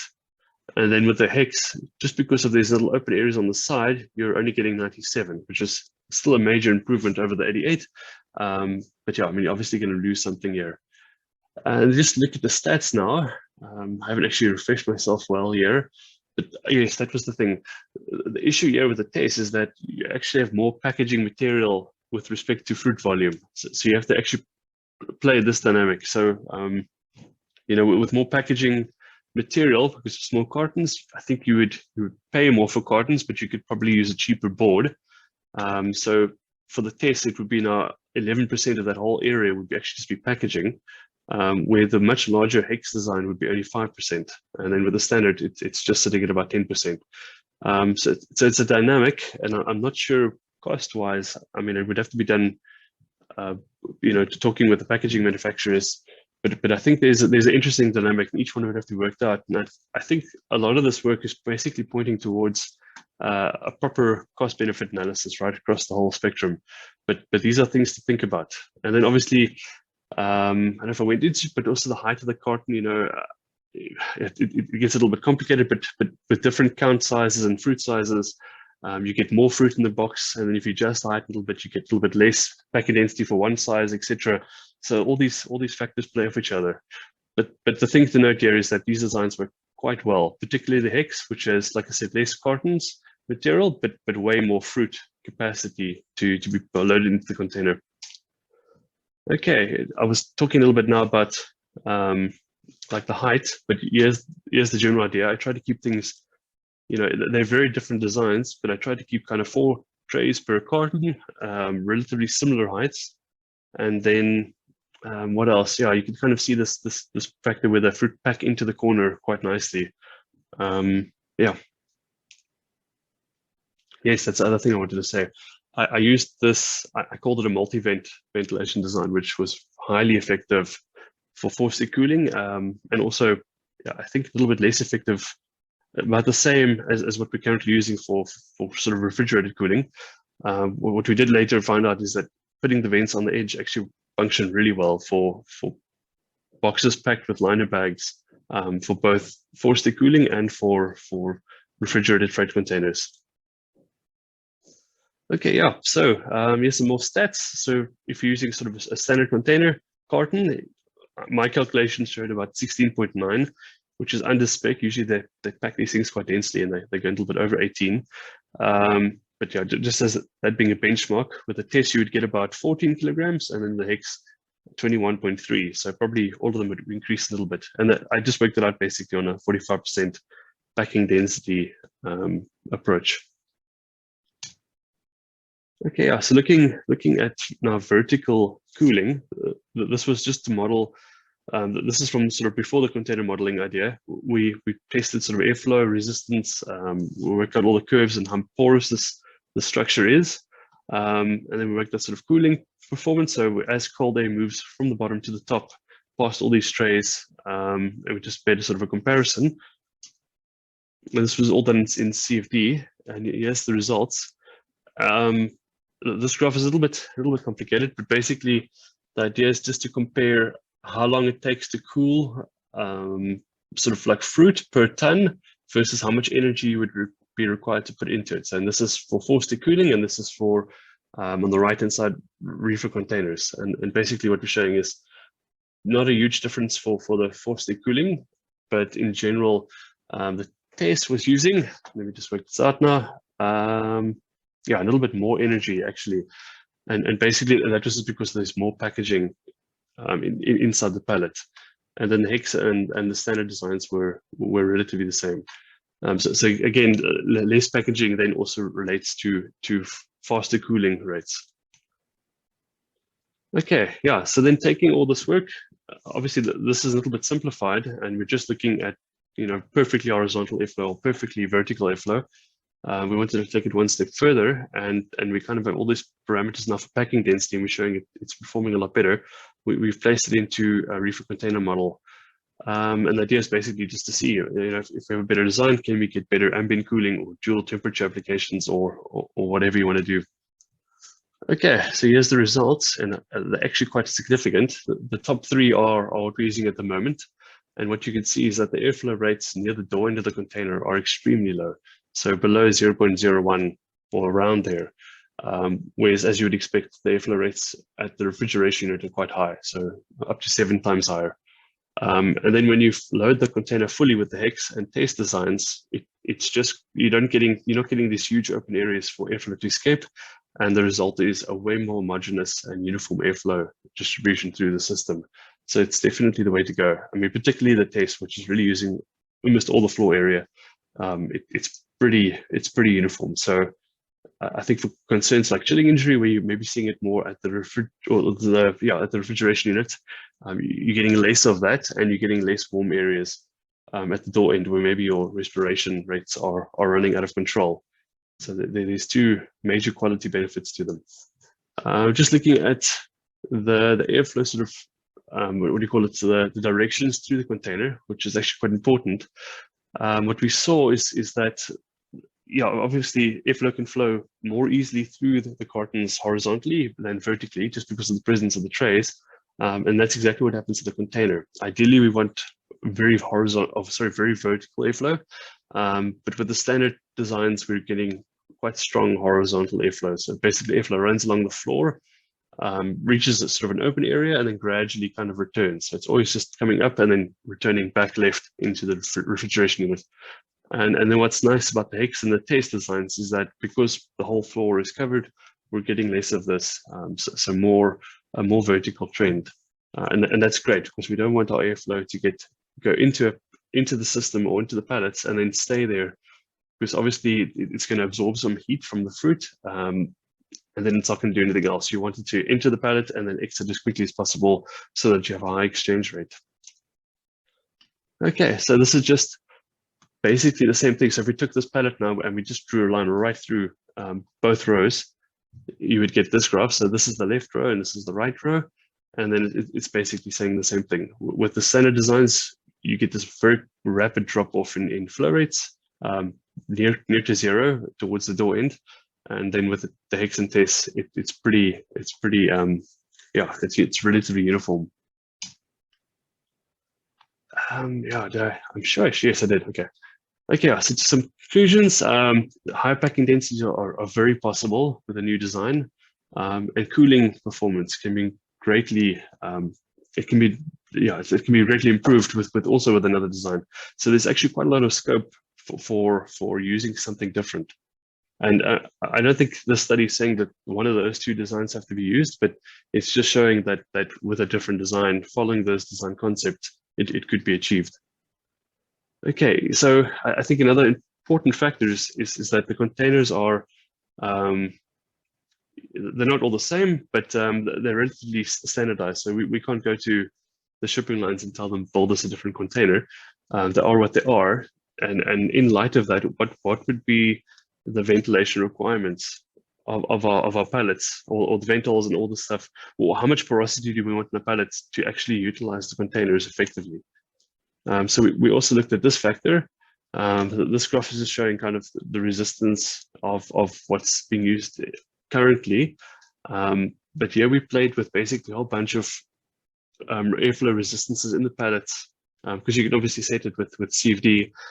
We played with all these variables, and we kind of selected where we think we need to be. So you can see if it's 200, which is extremely porous, and huge amounts of ventilation, the airflow is just rushing right through the top. If it's something sitting at like 26,000, which is realistic for something with very little ventilation and lots of bags, then it's basically just drifting through horizontally. And what we found is basically you need to be around 2,000 to 2,500 ventilation resistance. That's what we're aiming for. So yeah, it's actually quite difficult to reach, but it is very possible. And it's something we probably need to keep in mind when thinking about vent holes and their positioning and size. Okay, and that's it. Short and sweet. Thank you so much. Thank you, Tal. It's an interesting concept just to look at an old principle of Mark Forum cartons, which we thought is the perfect way to go. And looking at it completely differently, we can not only improve cooling in the container, but also improve space. As you said, it's not necessarily the answer, but the way of thinking is let's think differently, which I really like. I see there's some questions. From Bram, is the cooling energy used calculated per kilogram of fruit or per container? The earlier ones, it's pretty idealistic, that calculation, but basically it relates to how long you have to apply the cooling process. For that calculation was done per ton. So I mean, kind of probably close to a pallet. Okay, Tal, you can read the second question. Shucks, I gotta find these things now. Participants. Wait, there's chat. Okay, sorry. Extra job. Thank you. Which of the factors or input costs should one prioritize, and were there any effect of increased volume on fruit quality? Yeah, so I mean, it was all done sort of simulations side, so I couldn't look at quality. We could only speculate based on cooling rates and you know, like extreme cooling or lack of cooling.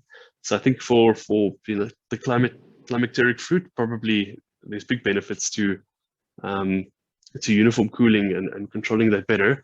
For the cost, I mean, it must be packaging costs, and I guess the big other thing would be infrastructure costs. You know, if you really change the pallet design or something, and then the forklift wasn't able to use it, or the racking system, or even the people on the other side, their system, and it was completely, yeah, just not working, then it's a no-go. And I don't know how you would figure out where that line is. I think we have some room for movement, but I don't know how much. So yeah, what's feasibly possible with cartons, and then keeping it compatible with the current infrastructure are the main cost sort of, yeah, benefit analysis things that I would look at.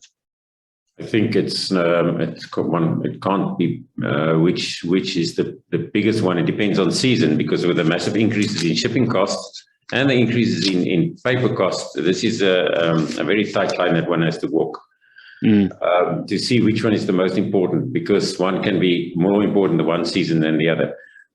If there is no other questions, Tal, thanks a lot for your presentation. Our last presentation of the day. Thank you. Thank you, Tal. Is from Wilma de Plooi. Wilma is a plant pathologist, and she said she got a PhD the hard way. That means in the lab doing work. She is the project coordinator at the CRI, and with both industries using the same pallets, we ran into a banned substance a few years ago. And we didn't even know that we both had the problem. Eventually, we spoke to one another, and that's sometimes what happens in between deciduous and citrus. We don't speak to one another, and we actually eventually came up with a solution. And Vilma, looking forward to your talk about fungal degradation of wooden pallet bases. Good morning or good afternoon, everybody. It's really a good opportunity to be here. And can you see my talk? No, we just see your face. Oh, no, man. It's Okay, perhaps hang on a better. second. Let me just get this sorted out.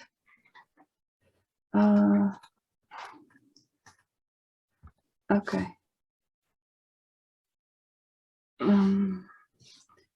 This is really always a challenge, just to get the technology to do what you would like it to do. And now? No, not yet. You see your face. Okay, No. sorry, guys. You must share screen. I must share screen, except that I can't get your little mini thingy back. There we go, share screen. Okay, and I think that should be closed now. There we go. How's that? Yes, just double click to, yeah, there we have it. Thanks, Vilma. Okay, perfect. Okay, so thank you, guys. Yeah, I'm the coordinator for post-harvest research at the CRI, and I'm situated in Nelspruit. So the layout of the presentation, just to keep you guys sort of abreast of what I'm going to talk about, is that I'm going to give you some background how it all started for us in the citrus industry, and then just some economic perspective, why this became an issue for us. A very, very brief run over for the materials and methods, because this was quite a complex situation, and so the materials and methods is all over the place, and then a resultant discussion of those brief materials and methods. And I would just like to add a practical note, since I've had this question given to me a couple of times, and I'm not sure why people are not on top of that practical note that I'm going to give you. So to start off with a background, it's a well-known issue for us. On the long-haul consignments to, for instance, Canada and Russia, we've always seen mold, sometimes more, sometimes less, but there's always been mold. And then suddenly, since the early 2000s, there's been a very sharp increase. And we thought that maybe methyl bromide that was being withdrawn is the reason. And my predecessor then went and did a little search, and he found that the Germans already use SOPP at 6% on wood and recommended that as a replacement for methyl bromide. However, as time passed, it became clear that this active really had inadequate efficacy for us. So in the meantime, what we thought was going to be a separate issue, it was rearing its really ugly head. And so some of our organic producers were sort of caught out with OPP residues, despite the fact that they didn't have OPP in a 20-kilometer radius from the pack house. And so we did several urgent on-farm investigations. Of course, in the meantime, there was severe backlash from the importers and the markets that were involved. And so since we could not really identify it with just an on-farm investigation, we then registered a formal project with the CRI. Now, to give you the economic perspective here and why this attracted so much attention, the figures that I'm about to give to you is from last year, but it's pretty much in the same ballpark when the project started. So last year, we used about 1.84 million pallet bases in the citrus industry. Palm fruit, stone fruit, and the table grapes used about 1.5 million pallet bases. Now, all of our exporters are faced with claims, with refusals, and then with diversion of consignments, which have huge financial losses because of OPP being discovered on the fruit. And due to this huge financial impact, the Post-Harvest Innovation Fund became interested, and they supported this project financially. On the pictures that I've got here, those first two pictures, the left one and the middle one, are from pallets that actually reached the final destination. And then on the right-hand side, those are our pallets that are still sitting at a pack house and that already look like that. So to look at the materials and methods, because we didn't initially realize that the molds and then the OPP on the fruit were a related thing, we had a lot of materials and methods that were, it's a huge part of the project by itself. So I'm not going to discuss it in detail. But our first step was to look at the fact that the manufacturers of the pallets felt that it was the pack houses that were neglecting the pallets. So what we then did was we sent out anonymous questionnaires to determine storage conditions of pallets at the pack houses. Then the next thing that we did was we also, of course, that's always what happens. The containers get a kick in the mouth. So they were also suspected of contributing to the OPP residues. And so PPECB then stepped forward and they were instrumental in our investigation. And so we collected 151 swabs at 6 cold storage facilities and 3 container depots. We also collected wood samples from pallets, and we also collected samples of the cleaning materials that were used in the containers. At the same time, all of this was happening concurrently. We were also looking at alternatives to SOPP and OPP, and we needed to test the products. So in order to do that, you need fungal growth on the pallet wood itself, which was not an easy task, but eventually we managed to develop a self-inoculating technique. Also concurrently, we were identifying and isolating fungi from the wet offshore wood as well as the pallet wood, just to make sure that we are looking at the right organisms all the time, that we're not getting astray or falling astray from what we are really dealing with. So to summarize, the self-inoculating slats that we created were set up with sterilized and pre-treated blocks that were affixed using cable ties. The treated blocks and the untreated controls were alternated on the slats. And then there were 3 slats per treatment and 3 repeats per product. And this was then placed in a polyethylene bag.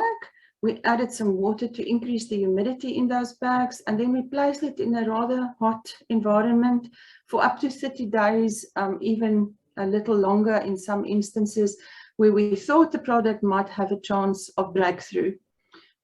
Good. So to look at the results and discussion then, so of those 151 swabs that we took with PPECB, only 150 of them were clean. 1 had OPP residues. So obviously that wasn't the problem. It's not from the containers and the walls, and the chemicals that they were using were all free of OPP. However, the wood samples were heavily contaminated with residues. During this work, we also then learned that OPP is extremely volatile. This was confirmed with the GC results. And this is then how the OPP lands on the fruit. The active is released from the wood during export, and it transfers via the airstream in the container. And so the container, eventually the whole consignment is adulterized by the OPP that was used on the pallets itself. From the questionnaires, I just need to put this here. There was great variability, but the storage conditions are not the primary reason for the mold growth. And what we did was we looked at whether they have a roof or no roof cover. And what we found that was 36% had, or 36.5% had no roof cover, and then 63.4% had roof cover. But the most of the ones without roof cover were in the northern provinces where there's no winter rain. So it's not necessarily all of them, but most of them were there. If we just look at a further breakdown, we will see that those without roofs, 28% of those had concrete floors and only 8% had bare soil. And then if we look at the roofed storage facilities for pallets, 45% had open sides, in other words, no walls, just a roof, and then 18% had walls as well. And so that was the summary that we had, and I'll just come back to this in my discussion eventually. Regarding the identification, we did it visually and then confirmed it with PCR. And Our main species were Alternaria and things like Mucor and Fusarium, and also a lot of Penicillium, but none of these seem to hold any specific phytosanitary threat so far. We still have a couple of unidentifieds that we haven't been able to sort out with PCR, and we will finish this eventually throughout the rest of this season. In terms of the product testing, just a photo to summarize, this is what a typical situation would look like if the treatment worked. So you can see how gloriously the untreated wood is rotting away and the treated wood is sitting proudly. So the short version then of all of this was we found a suitable product. And at the moment, we're using this product called H10 as the standard against which we measure all the others.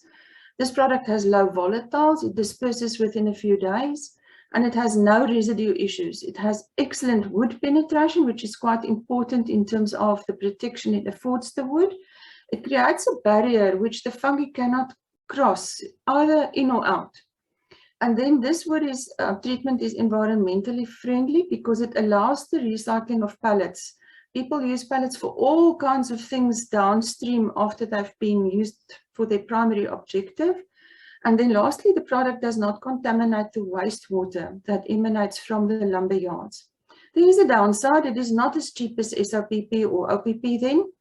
But if we consider the cost of the fruit that's being declined, whether it's from the contaminated wood or residues, or whether it's repacked or rerouted with residues, this is a huge cost. Then if we look at the loss of market trust, that's painful and it's hard to rebuild that trust once you've damaged it. And then very importantly, there's damage to what I call Brown South Africa and also our producers, but Brown South Africa gets labeled in terms of things that we do wrong, and we always get the finger in the eye even for the slightest misstep. So we don't want to go there. We want to keep our heads high and have everything in a perfect order. So in terms of the questionnaires, we know that the packhouses are not the primary source, but they still need to keep the rainfall and dew off the pallets. So we did engage with the guys that have no roof cover to maybe consider that. Enclosed storage with high humidity is definitely worse than keeping it in the open. And then we also know that the issue with the mold is limited to pine wood, since eucalyptus oils are naturally protective. Then we also found something, that the low temperatures in the containers definitely contributes to condensation and therefore also aggravates the growth of the mold. The slow air exchange that brings the warm air into the very cold container then eventually results in a high humidity, and this is contributing to the problems. And like I've said, to date we've seen no phytosanitary risks in the organisms that we've identified. And then I would like to conclude to say, although the project is formally ended, we've basically given our final reports to both institutions. We are continuing looking for alternatives, and any collaboration is appreciated. This is just too important not to continue the work on the side. Then just the practical note. Why do we need 2 wood treatments? And it's an odd question if you are familiar with all of it, but if you're not, then this makes a lot of sense. So when we look at our heat treatments, which could be dry heat or dielectric heating through micro radio waves, as well as the sulfuryl fluoride fumigation, these are all insect control measures. It is important that the effective heat must be applied at 56 degrees, for 30 minutes in order to kill our insects. And then this is a compliance control that was put in place by the IPPC from 2003, and it's an international standard for wood packaging. It's not just for us in fruit. It's anybody that exports anything on a wood pallet base. Now, this standard is called ISPM 15, and the mark that is put on the wood indicates the type of treatment, it indicates the country of origin, and it also indicates the company or the entity that is exporting. As far as the second treatment goes, this is a wood treatment that simply is aimed at controlling fungi. So I need to acknowledge a couple of people here. This could not have been happening, this project could not have happened without PPECB support, and I need to thank Bernard Hemming for that. And then at the CRI, I had two collaborators, Muriel Rekotsu and Elaine Basson. And then lastly, the funding, both from the CRI and the FI, was extremely important in making all of this happen. Ladies and gentlemen, thank you for your attention, and I hope that you have a wonderful rest of the day. Thank you, Wilma. Thanks for giving us the talk of this strange enemy of us that we didn't know about a few years ago. I see there's some questions. The first one is from Elke. Can you read it, Wilma?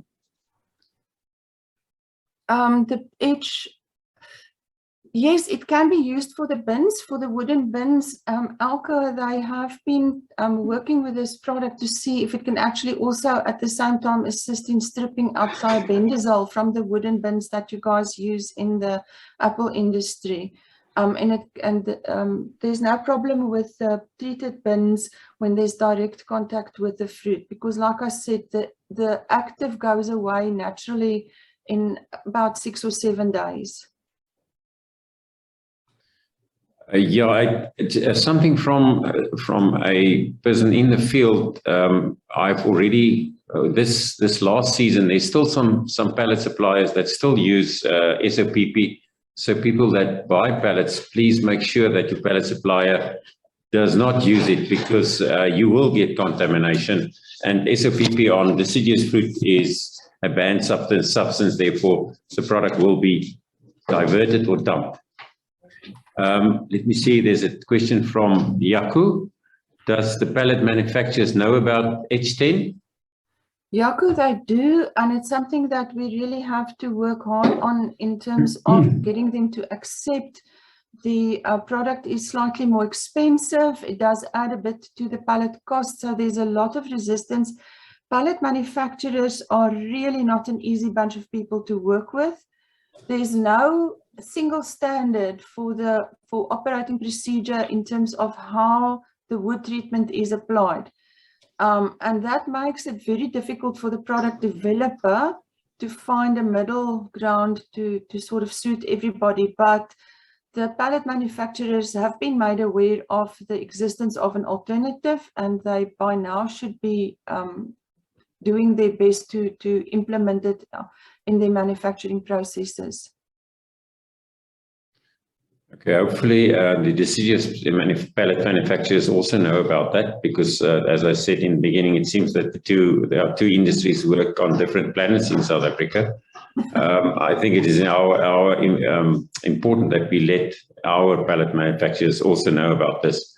Otherwise, it's just another excuse not to use it. If there's no further questions, if H10 can diffuse to wood, why not through fruit? Why is it seen as environmentally friendly? From Elke. Did you see that, Wilma? Yes. Elke, the H10 has extremely good penetration into the wood, and it's used pre-packing. So once it is dried on the wood, it doesn't reverse its process. The active that is used in the product, like I said, it breaks down within 6 to 7 days to basically carbohydrate and water, and that's the end of the product. But what is part of that, end of the active, what is part of the product is that they have a food safety sealant in that product, and that's what gives us the barrier. So what the product does is it kills off anything that is in or on the wood at the time of application. Thereafter, the wood is sealed, but it is sealed in such a way that it is completely invisible. So there's no ways that anybody can tell treated from untreated wood unless they put water on the wood. If you put water on the wood, then you definitely see the difference immediately. But if the wood is dry, you cannot see the difference. And once the product is dried, like I said, there's no transference back to the fruit at all. Thank you, Wilma. Thank you for the 4 presentations or 5 presenters of the talks. We go over to lunch now, and we are back here at 13:15. enjoy your lunch. Much, everybody. I hope you had a very quick or brief lunch. So we're going to be moving on to session 3, which will be mainly focusing on the stone fruit and the issues, some of the issues around post-harvest and stone fruit production and storage. And so we'll start off this afternoon with a presentation by Dr. Peter Lowe. Peter Lowe is the Crop Protection and Portfolio Manager for both Pathology and Entomology at Experico. And he has a PhD in plant pathology, so a lot of his interests are around pathological issues in both deciduous fruit and stone fruit, and also in viticulture. So Peter will give us a presentation this afternoon on some of the major pathological problems associated with our stone fruit industry. If you have questions, could you post them onto the chat, please? Thank you very much, Peter. Okay, good day everyone. I was asked to talk on the major post-harvest diseases of stone fruit. So this talk is quite general, but hopefully still very informative and interesting. Okay, just a quick outline. So we're going to have a quick look at an introduction where we will touch on the matter of diseases and how we see diseases, and then move to our main post-harvest pathogens of stone fruit, and then have a general, just a encapsulation of what would be a proper or possible control measures for these post-harvest pathogens. Okay, so as we know, most post-harvest diseases initiate from a pre-harvest environment. We say this because we can always breed quality, but only pre-harvestly, but only maintain that quality at post-harvest level. So a lot of the problems might already be present in your orchard, and then it's carried to your pack house. But also then bear that in mind that you can also mess up a good product if the post-harvest practices are not proper.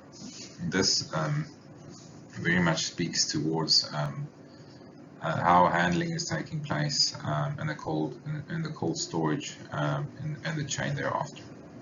So the losses can equate to roughly 50, but even in severe cases above that.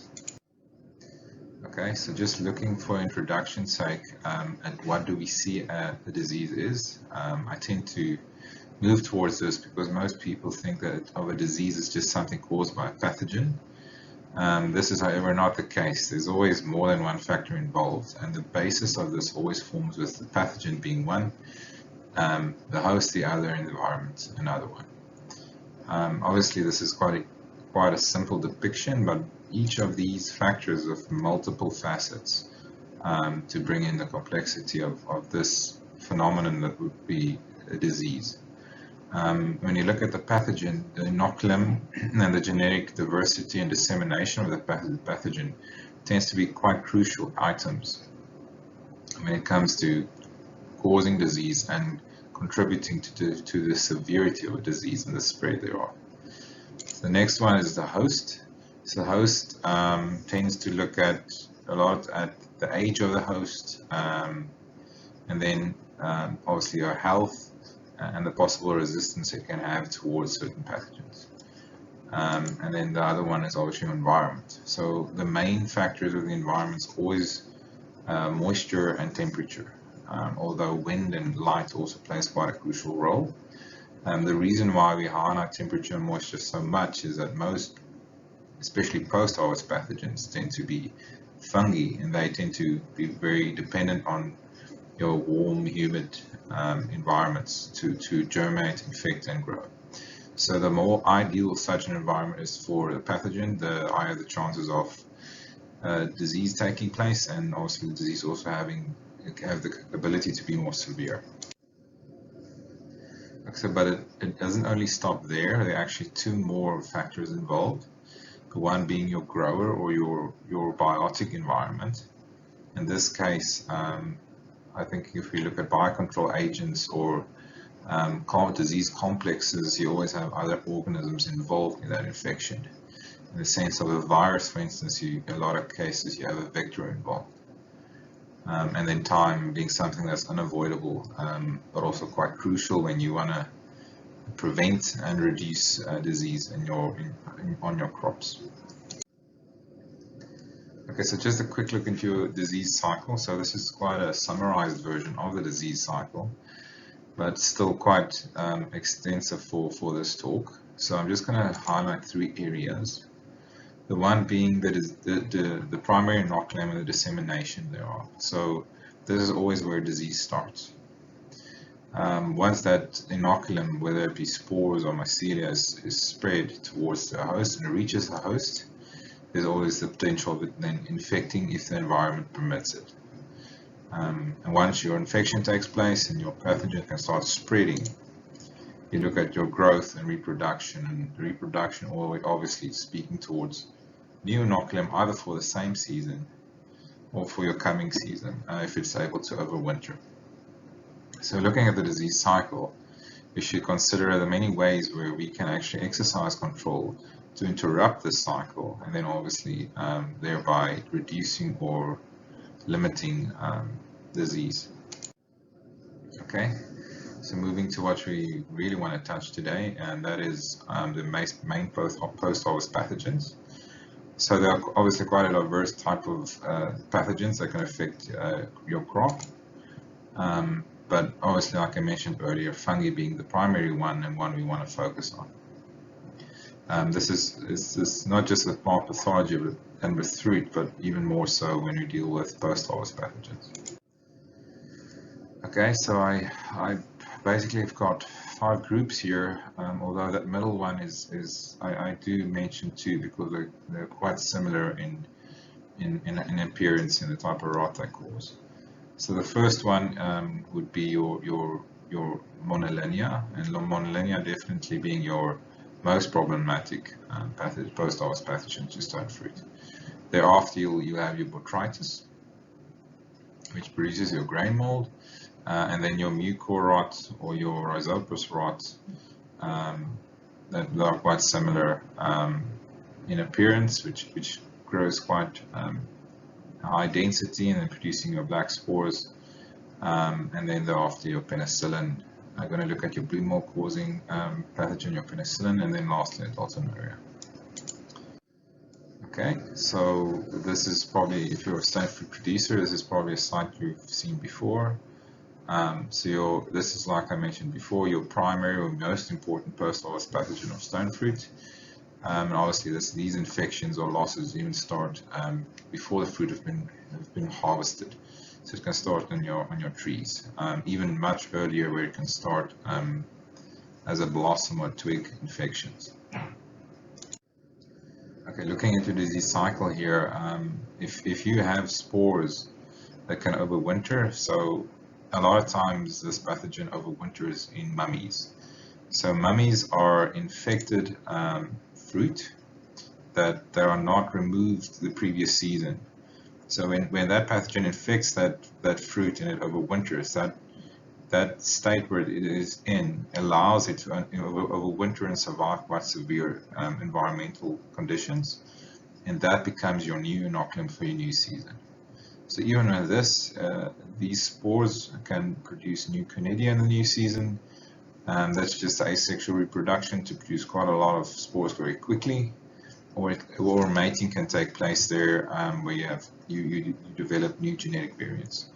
And in this case, obviously, resistance fungicide resistance becoming quite crucial because that genetic variant can potentially have the potential to be more resistant to your fungicides.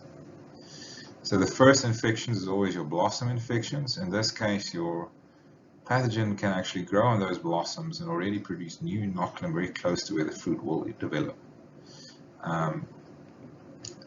So as the fruit then starts to develop, the spores are already there. And obviously, as the fruit start to mature and then ripen, new infections of that fruit is then very possible.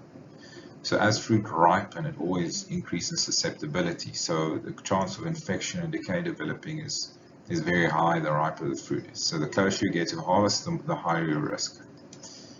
Okay, and from there, obviously, after harvest, that can go to the pack house and then rot can develop anywhere from your packing towards even to when it's on the shelf. Okay, so the next pathogen is your grey mold causing Botrytis cinerea. Also quite a well-known pathogen, which starts also a lot of times on your blossoms. So one thing I want to mention here is, unlike Monilinia laxa, your Botrytis cinerea is a generalist, so it can affect many other crops. So this should always be you should always bear this in mind, from your orchard to your pack house, because other crops or other even weed crops or weeds can produce more inoculum in a direct environment, and then serve as inoculum for your when stone fruit season starts. Okay, so botrytis can also survive as mycelia or an infected material, and always in a lot of cases, if it's if there are weeds or other flowers or other plants available, it can maintain its life cycle from that secondary host, and where it then produces new inoculum, a lot of cases in the form of asexual clanidia that are easily dispersed in the air, and reaches then those blossoms or in close vicinity of fruit, then start to infect your fruit. One thing about botrytis is, if it infects during your blossom time, that infection is already internalized. A lot of cases, that pathogen will lie then dormant, and when the fruit matures and start to ripen, and the risk of it becoming more infected increases, that infection in that it was internal can start to develop and lead to decay. Okay, moving into your mucorot and your rhizopus rot. Right, so these, like I mentioned before, these two pathogens produce quite a fluffy appearance, quite difficult to distinguish between one another. And if you want a difference between them under the fruit, your rhizopus tend to produce more mycelia, that white fluffy growth, and when it sporulates quite diversely in its growth. In the case of Monilinia, the growth is quite closer to the surface, and then the sporulation starts from the epicenter of that infection, producing that black spores as it goes out. And again, this is also a generalist, so keep that in mind in your orchards in close vicinity or in your pack house. Okay, moving towards the disease cycle of your rhizopus or your mucorot. So these pathogens obviously again can overwinter in the form of their asexual spores on mycelia or infected material. Otherwise, if they produce sexually, they produce these zygospores that are quite hardy to environmental conditions. And then when this is disseminated via wind or water and reaches the fruit, you obviously have the potential of new infections and decay. One thing about mucor and rhizopus is that they can be quite easily managed or eliminated if you have a proper cold chain. So if you follow your practices quite well, it tends to be less of a problem or less of a concern. But looking at these two, your mucorot tends to be somewhat of more of a problem because it can tolerate lower temperatures. But again, like I said, if you've got a proper cold chain, they tend to not to be such a big concern. Okay, moving on to your bleeding mold causing Penicillium expansum. So this is a pathogen that's more classically post-harvest. It's rarely seen pre-harvest, but something that persists and easily contaminates your post-harvest environments. So this is always present, whether it be pre-harvest, but especially in your pack house, where it will then infect and can tolerate quite low temperatures and still cause decay, even under cold storage. And again, this is a pathogen that's a generalist, so keep in mind if you're dealing with multiple crops in the same pack house. Okay, this is not the disease cycle of penicillin, but a life cycle. We rarely see the sexual reproduction state of penicillin, possibly because its asexual reproduction state is so successful. It can produce a large amount of spores on very small surfaces, and they produce spores very quickly. So even possible within 24 or 48 hours. And then these spores are very small and easily picked up by wind currents and then transmitted throughout your orchard or your pack house. We even have cases where these spores tend to go into upper air currents and then even be able to transport across continents. Again, these spores are quite hardy, so they can survive multiple years if the conditions are right. Okay, so moving on to our last pathogen, and that's Alternaria. So this is a pathogen that tends to pop up more these days, although it's less of a factor when compared to the other pathogens. What makes its rot quite distinguishing is that it causes this black type of rot, because the spores that it produces are black spores, giving it that appearance. And again, this is a generalist, so keep that in mind. Looking at Alternaria's life cycle, it starts with quite hardy conidia that can survive harsh conditions. These conidia then, or mycelia in other cases, infected debris in the floor can grow again, and if the environmental conditions becomes warmer and it's wet enough, and they produce more conidia, which will then initially can infect leaves or shoots, and then as we see as a storage rot much later when it's on the fruit, it can produce that the rot symptoms we see. Okay, looking at control measures or general control, control always have 5 main groups, the one being cultural, the other physical, then chemical, biological, and genetic methods. The last one mentioned here is your integrated control methods, and that's always a grouping or integration of the above 5 mentioned control methods.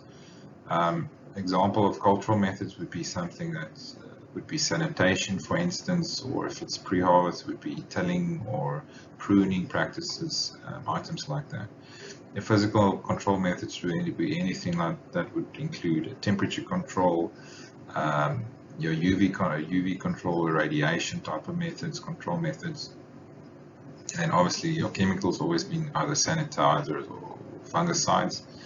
Biological methods, making use of any other organism or product from organism to control or reduce disease, and then genetic methods being then breeding or producing a crop that's genetically resistant towards a certain disease. So looking at pre-harvest control, I'm including this because of course this is pre-harvest control already impacts your post-harvest crop. So this is certain practices you already need to implement to make sure you're producing produce of high quality for your post-harvest handling and your shelf life. So it always starts pre-harvest. And when we deal with plant pathogens, prevention is always better than cure. Most common one would be then your orchard sanitation, which is crucial. So make sure you remove your infected material if possible as soon as possible. Then there's always certain applications to facilitate any decomposition in your orchard, whether that be twigs or leaves or anything, because a lot of these pathogens can overwinter and infect that material to produce new inoculum. A good ventilated orchard is always good to make sure it dries quickly after rainfalls, especially if you're in an area where you have summer rainfall. Make sure you have good nutrition to make sure your crop is healthy and can resist certain infections. This is obviously crucial when dealing with calcium applications for your cell wall structure to prevent certain infections or contribute to your resistance during those times. And then obviously reduce wounding. Wounds are always easy access for pathogens to infect and cause disease. So, and then lastly, probably one of the very important ones is make sure you make use of a proper spray program. And this might even be from blossom, especially also during rain, if it rains, and avoid anything that can lead to fungicide resistant buildup. So make sure you rotate your fungicides right and use according to advised protocols. Okay, going towards post-harvest. So firstly, you're harvesting and you're handling. Similar to pre-harvest, always avoid wounding. Harvest during a cool environment and a dry environment, and then make sure that crop cools down as quickly as possible. When we're dealing with our fungicides, dealing with stone fruit specifically, a lot of stone fruits can't handle a wetting afterwards, although some of the plums can handle a dipping or a drenching. That includes in your fungicides, otherwise your atomizer is also available. Two very good fungicides we know that works on a post-harvest level is obviously your permethanol and fludoxin. Okay, and then packhouse sanitation being quite crucial. So remove your infected material, make sure you use the right sanitizers, and obviously you can't use the sanitizers on the fruit, but make sure your surfaces are clean. And you're not cross-contaminating on your tables or your belts. And then obviously there are other options like your hot fogging or cold fogging technology to sanitize in your packhouse, and make sure your temperature and your humidity control is right. Humidity control tends to be quite a difficult one because you want to prevent water loss, but again remember high humidity is always good for fungal growth. Okay, in our last slide we just want to look at some alternative post-harvest treatments for stone fruit. Quite a few of them are still experimental, but we are looking into ozone treatments, obviously a gas treatment, and then radiation, whether that be UV or gamma radiation. We are all somewhat familiar with your controlled atmosphere storage, and something that's probably less applicable to stone fruit is your hot water treatments to obviously reduce your inoculum on that surface of the fruit. Another option being that we're aware of is your biological control methods, although there's quite a lot that needs to still be done. Dealing with any biological, you always need to be aware of your conditions and how you treat your product to achieve acceptable efficacy. And then another option is your packaging material. There are some experimental setups where we're looking into in-box treatments, whether that be in the form of some gas or some scrubbers or so on. And then lastly, always be, look at your transport, which always should be, we prefer to be quick, at low temperature, and with handling that won't lead to more wounding. Okay, thank you everyone. That was just a quick run through. I hope you enjoyed it. Thank you.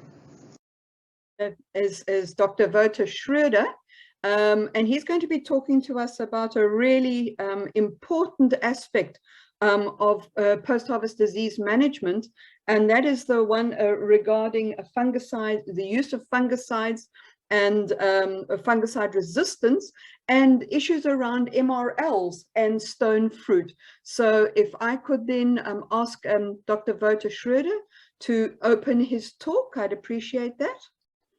Hello, Cheryl. Hello, everybody. Hi there, Wouter. If you can show your face for a little while, if you don't want to do it for the whole thing, that's fine. Maybe just to say hi. There we go. Hi, Wouter. Thank you very much, Wouter. So Dr. Wouter Schroeder is the MD of ICA International Chemicals. And Dr. Schroeder has a PhD in plant pathology, so his feet firmly on the ground in terms of in terms of pathology. And the company ICA International Chemicals has a particular interest in providing chemicals for the post-harvest industry. And Dr. Schroeder is really well known in the work that ICA International Chemicals does in post-harvest disease management. I'd like to invite you, Wouter, to give your presentation.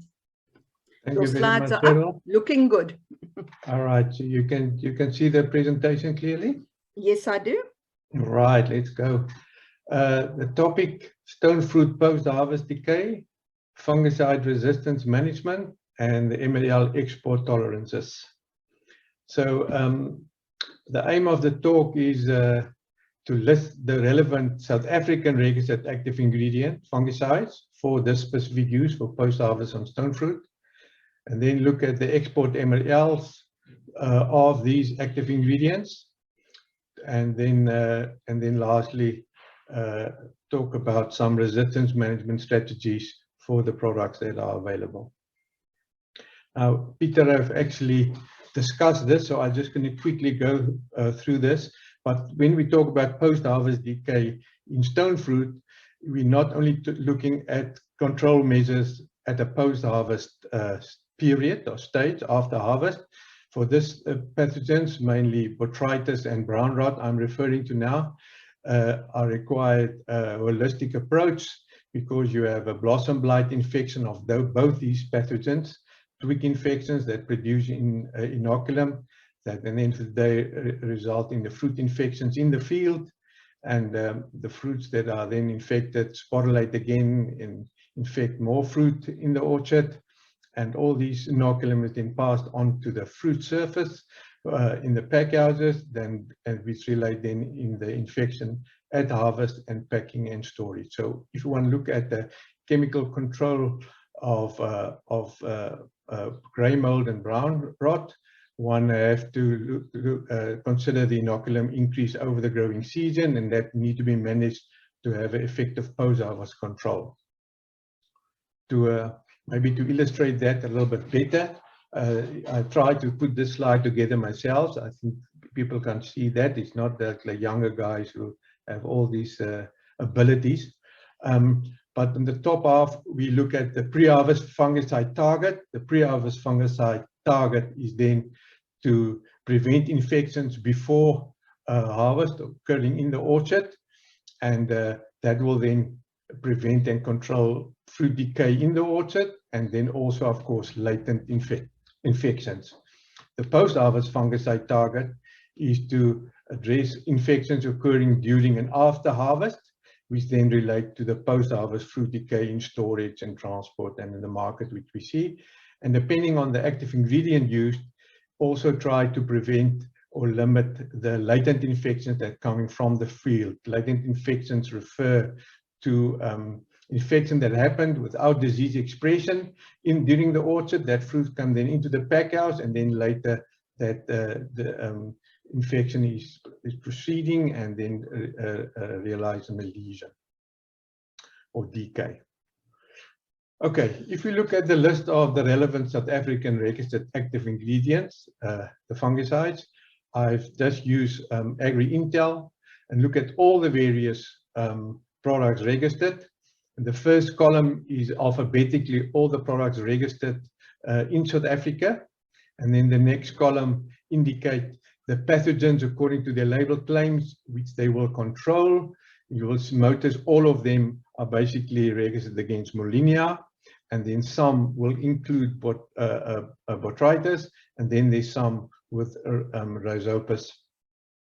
The next column indicate the time of application when that specific active ingredient is registered for use, and that is basically divided in 3 groups, either at blossom time or pre-harvest. The pre-harvest referred to basically the 2 weeks, in some cases maybe 3 weeks before harvest, where the product can then be applied. And then we have talked about the post-harvest applications after harvest in the pack house. So that's the timing, and then the various stone fruit types on which that active ingredient is registered for use in South Africa. So we're going to get back to that list, but before we do that, let's just discuss then how to choose which pre-harvest or post-harvest fungicide to use. And I've put down 4 basic criteria for the South African industry.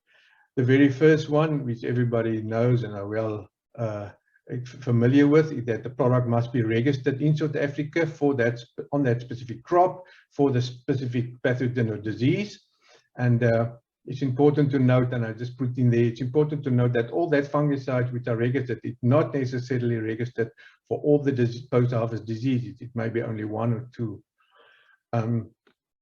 So that will be the first requirement. The next one, which nowadays, and we're referring now to the export markets, is of major importance, is the choice of the fungicide use is dictated by the strictest export market with the residue tolerances. And I've put in the EU because most of my talk will further relate to the EU, although which is in most cases maybe the strictest, but there's some active ingredients in other countries which are even more strict. But let's use the EU as a standard. Then nowadays, very important is the so-called secondary standards of the retailers, which further limit the options of the fungicide, the post-harvest fungicides to use. And I believe all the exporters will be also much familiar with this, is that you will have a situation, for instance, where you have in the EU a product which is registered. However, the retailer will not allow the exporter to use that product because they don't want that residue. So that will immediately limit you on that product. The next one is the limit of number of registered active ingredients they allow on the fruit, the residues on the fruit. You will typically have a retailer that only accepts 3 maximum residue limits of 3 active ingredients and not more. And so you have to use that within your decision making to choose your fungicide to use. And then lastly, I think very important is the decrease in MRL, residue loadings that are required by the retailers. You will have example, I'm just giving an example of an active ingredient would have a maximum residue limit of say 2 ppm on peaches. However, the retailer will require that you only allow 50% of the allowable MRL, or 70% or whatever. So that actually is a very important factor to make a decision on what kind of post-harvest fungicide or fungicide you're going to be using. And then the last, which most people are talking about, but you are actually limit, is that the resistance management strategies you can use. So you will have to filter out all the top ones, and then whatever is left in your basket, then to decide how you can do risk management, fungicide resistance management. Okay, now we're back to the list with all the various active ingredients registered in South Africa. And in the last 2 columns, I've included the EU MRL for those various active ingredients. And then also you'll see the last column referred to EU approve. And the EU approve is only an indication whether that product is actually allowed to be used in Europe itself, irrespective if there's an import tolerance or not. The reason why I put that in, because especially for, again, the retailers, that's important, because if a product is not allowed to be used in Europe anymore, although there's a MRL, an import tolerance MRL, it tends to be that they don't want us to have that residue anymore in that. So there, the various MRLs are available. And LOD refers to the limit of detection. So that means basically there is no MRL and there's no residues allowed on that specific fruit, or stone fruit type in this situation. Okay, and if we now go to that same list and we now apply these various requirements for the EU specifically, let's move from the bottom up. You will see that Triforine is in green, registered for Millennia as a pre-harvest spray, that 14 days before harvest. It has no MRL, limit of detection. It's also not used in Europe. So that one is green and is taken out. It cannot be used for the export market. And please note, this whole talk is referred to the export market, not to the for product produced for the local South African market. The next one up is Prasimidone. Also have a no MRL in Europe, so that is out. Then Iprodione, which was registered pre-harvest and post-harvest, well-known active ingredient used for years in the stone fruit industry, is now also removed the last couple of seasons. No residue, no MRL allowed, and that is out. So all the green ones need to be terminated and take out, cannot be included in your program. Then we're sitting with Benomil. You will see Benomil have on peach, have a 0, which is registered pre-harvest on peach. You have a 0.2 parts per million MRL. However, in my opinion, and I may be wrong, is that when you apply Benomil in the 40-day period before harvest, I doubt if you will sit with a 0.2 parts per million. So basically I put that in green, so that most probably also take it out. And it's also requisite for the blossom application. I put that in yellow, although they have a 0.2 on the other stone fruit and on plums at the 0.5. You most probably will be able to apply it and blossom without causing a residue at harvest. However, look at all the various retailers, just at Agri-Intel, look at the various retailers' comments. I've put that in yellow because it seems that most of them don't allow Benomil to be used. So then we left over with the blue ones.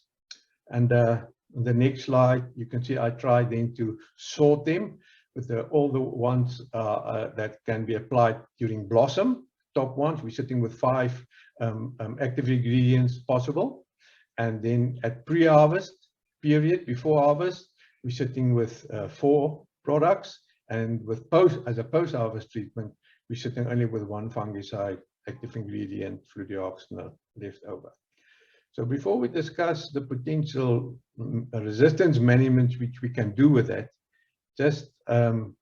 I just want to, before I get to the resistance, I just want to point out we have now used basically EU as that criteria to determine what products can be used or not. But surely, if you have more countries you export it to, you have to look at their residues, MRLs, and then apply that accordingly.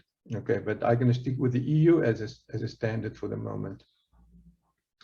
So when we get to fungicide resistance, before we talk about the potential management of resistance, I've put here 3 potential definitions of fungicide resistance, and it's not me. I've stolen this from Adaskovich, which I found very practical, because in literature there's various ways of explaining resistance and discuss resistance, but I see there's 3 points very practical. The first definition for that matter then is resistance is the reduction in the sensitivity beyond the natural variation that are found. And the natural variation is described as the baseline sensitivity. And baseline sensitivity of an active are based on a sample of the pathogen individuals that were never exposed to that fungicide. So that means if you have the baseline sensitivity of a specific active ingredient towards a specific pathogen, you will be able to monitor the movement of that sensitivity over a couple of seasons or for a specific location to determine if there's really a loss of sensitivity or not. Now, to do such monitoring, one needs to have the baseline sensitivities. Now, I maybe have missed it somewhere, but I don't know exactly of data available in South Africa that give us the baseline sensitivities for these specific fungicides, stone fruit pathogen systems. And I'm referring to the Molinia and the botrytis on stone fruit. I know there is some data on botrytis, but that's on pome fruit. And most probably some of that can be pulled over to stone fruit. But per se, there is no such baseline studies. And with that available, one will be able to monitor if there's a move over from the sensitivities. All right, and then the last definition is most probably the most practical, is field resistance. Practical resistance is the reduction in sensitivity in the pathogen that is accompanied by the crop losses. Now again, in South Africa, I'm not aware of such data, but everybody is referring to fungicide resistance, which it's most probably definitely there. However, no one really have an idea what is the extent of that and how serious is the problem. And the only way to do that is to determine that. I know, I think if I'm correct, Peter Experico have registered the project, which I think is currently running, where they're going to start evaluating potential less sensitivity or resistance of the various active ingredients in botrytis and Molinia. And if that data come available, one can make more informed decisions based on that. Okay, let's then move to fungicide anti-resistance strategies. And I've again take a statement from Adaskovic saying resistance management is a game of numbers and survivorship. I think Peter have also mentioned that in the importance of inoculum. And the very first point is to minimize pathogen survivors. And from a chemical viewpoint, the fungicide chemical viewpoint, I think the first point will be not to compromise control by minimizing fungicide rates or coverage, because if you start to do that, then you will immediately enhance the risk of selection of your resistant population or less sensitive population, which will then build up over a season in a production area or in a specific orchard, whatever. And the other reason why growers may try to minimize the rates of a specific active ingredient based on the label recommendation is to decrease the residue loading. And this is again the pressure coming from the retailers who state that they don't want the, so say for instance 5 ppm, which is registered on a specific active ingredient in Europe. They want only 50% of that residue on your fruit, and then you have to decrease your rates, and then you open up the possibility of increasing the risk, at least, for resistance. And then the last 2 points, very common for all fungicides, is to rotate or combine different FRAC codes. Now, FRAC codes refer to fungicide resistant active committee, which is an international body affiliated with CropLife, who then take basically all the various active ingredients and then based on their mode of action, class them in various codes. And then the idea is that when you rotate or combine different FRAC codes, don't use the same FRAC code, because although they may be different active ingredients by name, they're in the similar mode of action, and you're not really in rotate or combine them. And the last one is to limit the number of applications of any one FRAC code per season. And industry will note that on most of the products, newest products labels, there's a clear indication not to use a specific active or a product for more than, say, 2 times per season, and that's exactly the reason why. Now we get back to the list. Wouter, you've got 1 more minute. All right, then I have to rush here. Is that if you look at the fungicide and go back to the list, and we look at blossom applications, pre-harvest and post-harvest, here I've put in the FRAC codes and the risk of resistance, low, medium, or high. You will notice there's a lot of combinations here, where you have 9 here and a 9 and 9 at pre-harvest. You have 3s here. You have fenbiconazole, which is again a 3 at the pre-harvest stage. So one has to evaluate which of these products, based on these FRAC codes, you can include in your program. Sorry, I'm going to jump now quickly. I want to close down basically to say, keep in mind, fungicide failure is not necessarily always due to resistance. There's various three important factors to keep in mind, and that is the ability of the fungicide to kick back, the fungicide residue loading on the fruit, and inoculum pressure. And I'm going to close down with this one. This is a study done by Wilcox in 1990 on cherry blossoms. And the fungicide applications was done after inoculation with Mulinia on the blossoms, and then the fungicide was applied either 2 days or either 3 days after infection. And if you look at this, the variation of at 500 spores per mil, the inoculum, you get a control of 84 to 100 between the various fungicides. But when you apply 3 days later, instead of 2, the decrease in efficacy. And as you increase your inoculum, the same kind of thing happens. So inoculum pressure and application time is of major importance to prevent failure of a product and not necessarily refer it to a potential resistance. Thank you very much. Thank you so much, Wouter, for a very, very interesting talk. And I don't see if there are any questions in the chat. I don't see that that has been anybody's posed any questions. Thank you so much, Wouter, for your efforts and a very interesting presentation. Thank you. Okay, if you can close your presentation, Wouter. Thank you, Wouter Junior.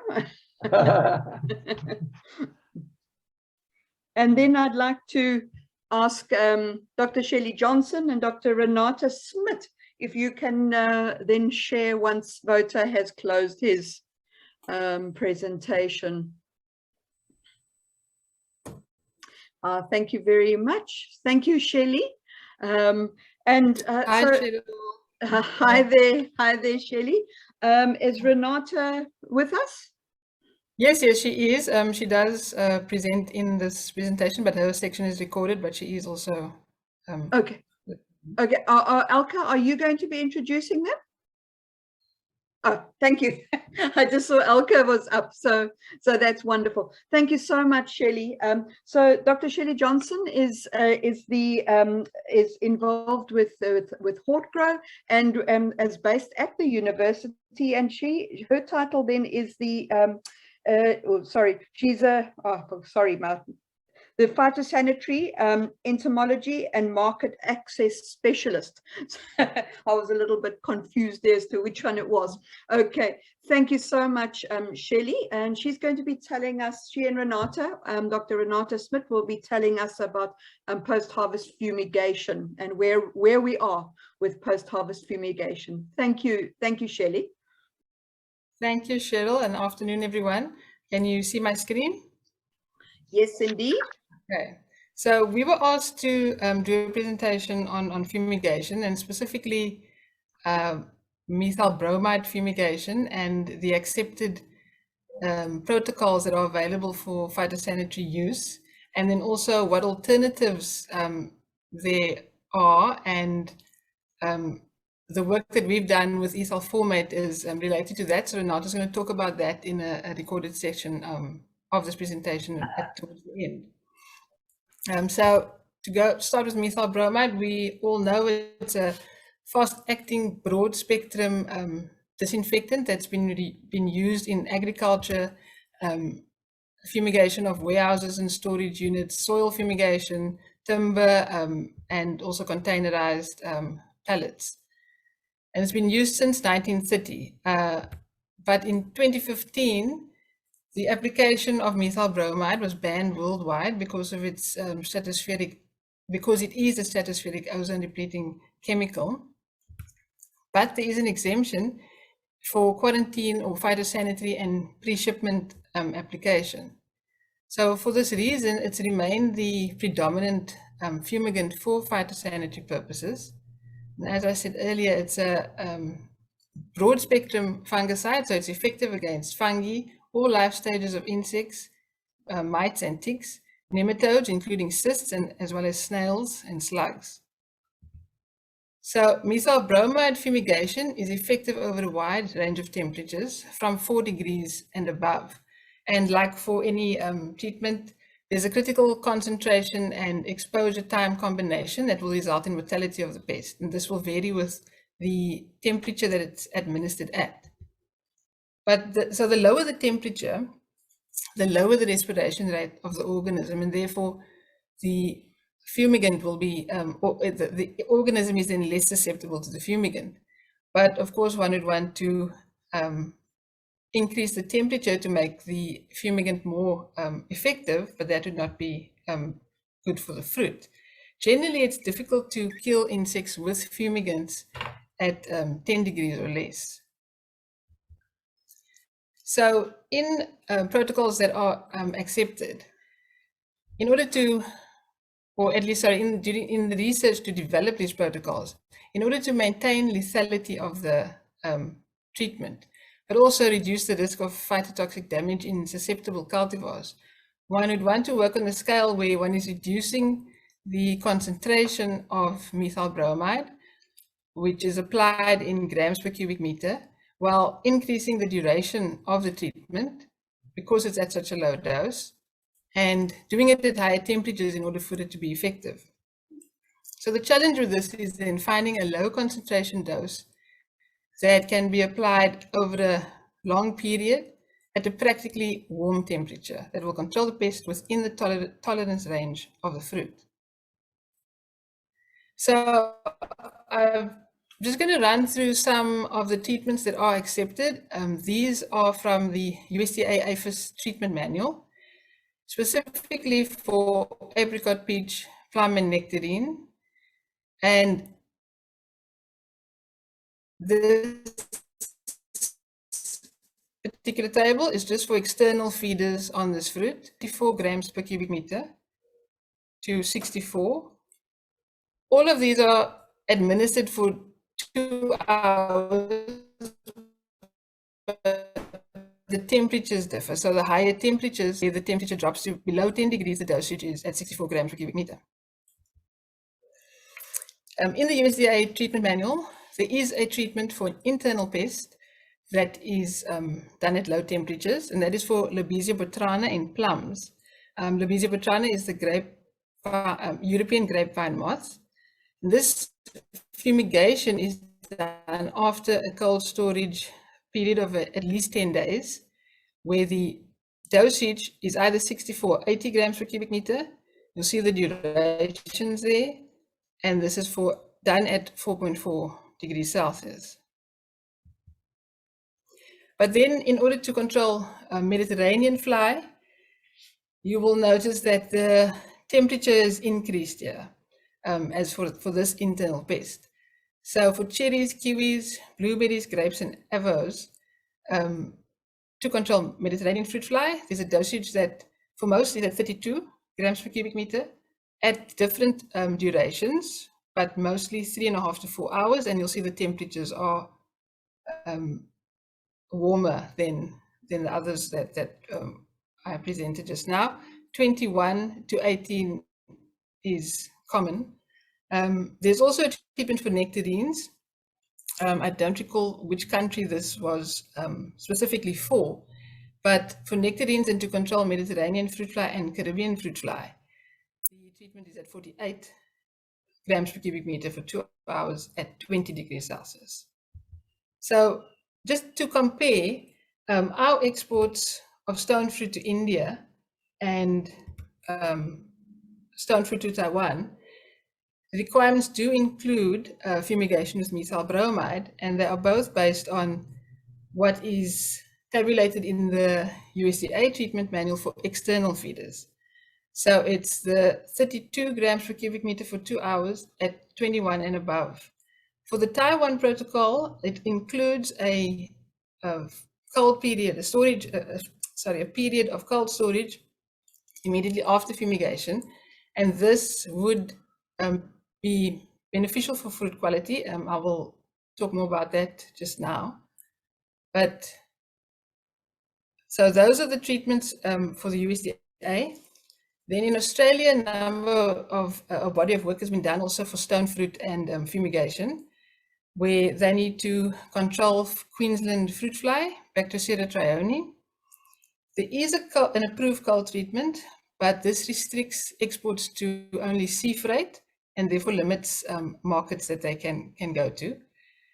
The available fumigation schedule was 40 grams per cubic meter for 2 hours at 18 degrees, but in a number of cultivars, this resulted in fruit damage. So some research was done in 2015 where they looked at applying it at a lower dose, but for longer periods. So they tested between 15 and 21 grams per cubic meter, still at the same temperature of 18 degrees Celsius, and found that at least half the dose that was already approved at 19 grams per cubic meter, and for a little bit over double the time, the treatment is still effective against the pest and did not affect fruit quality.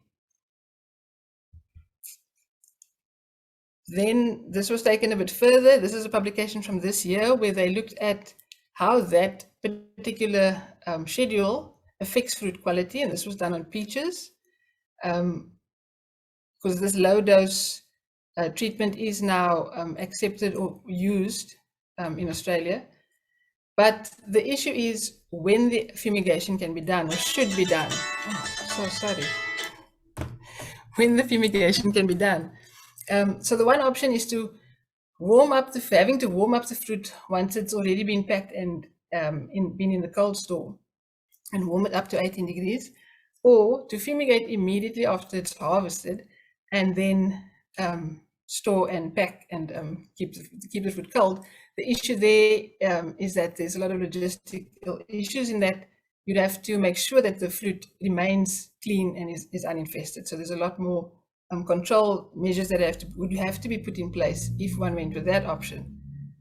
So in that study, they looked at the effect of warming the fruit up to 18 for the fumigation from it coming out of a cold store, and then following that up with simulated air freight cold periods of 2 degrees and 4 degrees at different durations. And the results from that showed that there was no phytotoxic damage to the fruit. The effects on fruit quality were not detrimental for consumption. And the fruit quality differences, there were indeed differences in the controls and the fruit that was warmed up, but this was masked or equalized by the storage period after fumigation. And that's why I was saying that that treatment that is in the Taiwan requirements, where the fruit is fumigated, they give an option of durations, but it's all at 32 grams per cubic meter at 21 degrees Celsius. And the different exposure times are related then to the cold treatment or cold storage time afterwards. I've just converted the degrees Fahrenheit there to degrees Celsius so that you can see or make a proper comparison. So ultimately, the aim is to reduce the use of methyl bromide, and one would then look at what alternative fumigants are available. There's a list of some of them there. Like I said, we've been doing work on ethyl formate. There's also carbonyl sulfide, and then phosphine is another one that's a lot of work's been done on. So these are either to be used as replacements for methyl bromide or used in combination treatments, either with each other or with methyl bromide. For example, a study was done looking at mixing methyl bromide and phosphine. It was found that this had a synergistic effect against Bacterocetus dorsalis larvae. In this case, it was in citrus. And what this meant was that in the end, 50% less methyl bromide was required to effectively control the pest. So, like I said, our focus has been working on ethyl formate. There is also a body of work where ethyl formate is combined with phosphine to improve its efficacy and penetration abilities, because ethyl formate doesn't penetrate very well as opposed to methyl bromide.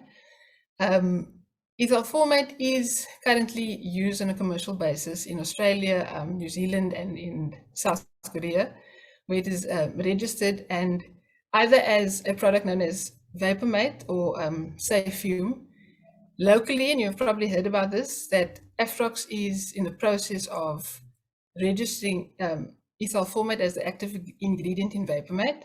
I don't know what status or the progress of the registration at the moment, but we have been working on ethyl formate and seeing what it's effective against, and also other ways of applying it. And this is what Renata will tell you about now. Good afternoon, everyone. As you all probably know, I've been doing a lot of research regarding the application of ethyl formate as an alternative fumigant the last couple of years. So ethyl formate is a plant volatile. It's classified as a grass product as it's naturally occurring in the environment. You can find it in soil, vegetation, raw, and even processed foods. It smells of raspberry and rum flavor, and it's used as a food additive or flavoring agent.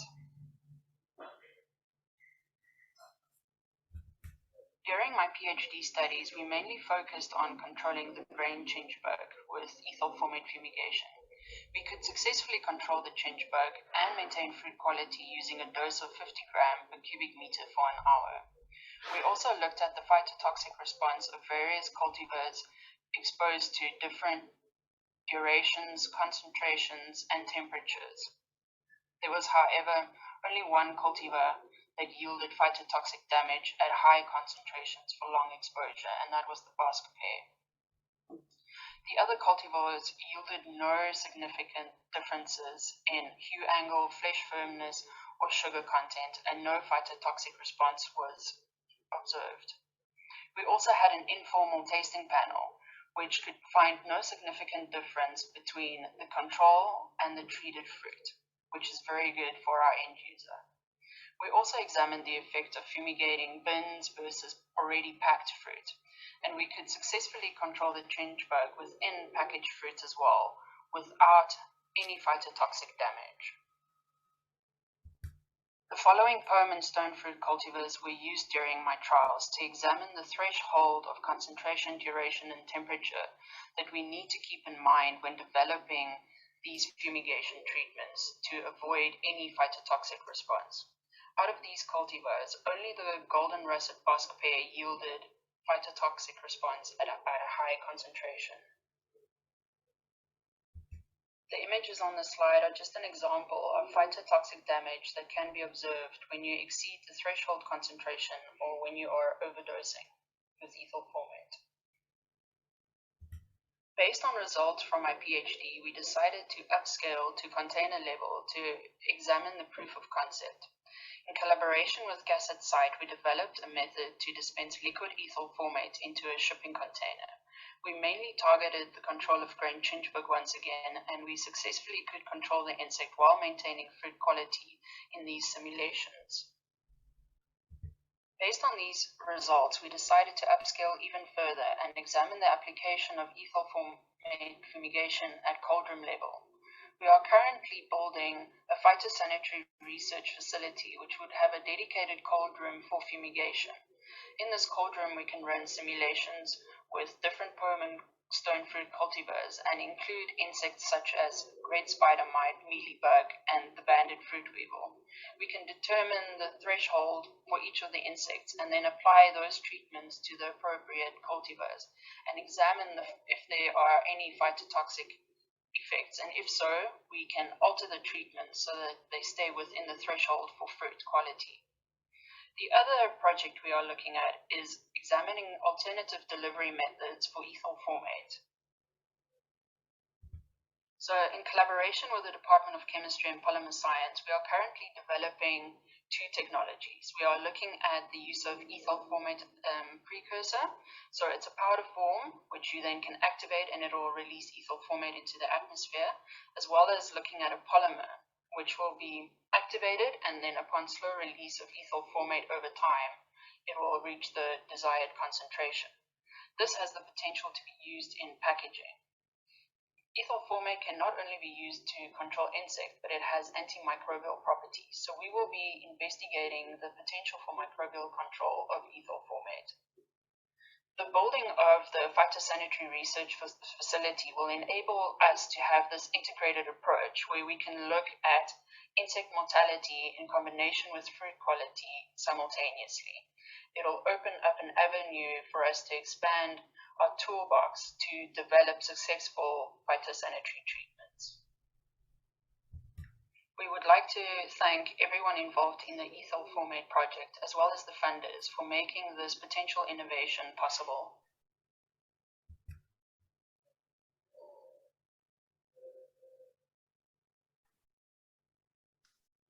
Thank you very much, Shelley and Renata, for your presentations. And I don't see that any questions have popped up. No question as yet. Elka, are you writing a question there? No questions. Thank you very much, Shelley, for your presentation, and please thank Renata too. I appreciate that. Okay. Just checking to see the chats if there's anything's popped up. No questions have popped up. Okay, thank you very much, Shelley and Renata. And if Handray, if you could share your presentation, please. Thank you very much, Handray. So Handray is the client portfolio manager for stone fruit at Experico, and he's going to be telling us about a heat damage in Letitia plums. Thank you so much, Andre. Could you share your presentation?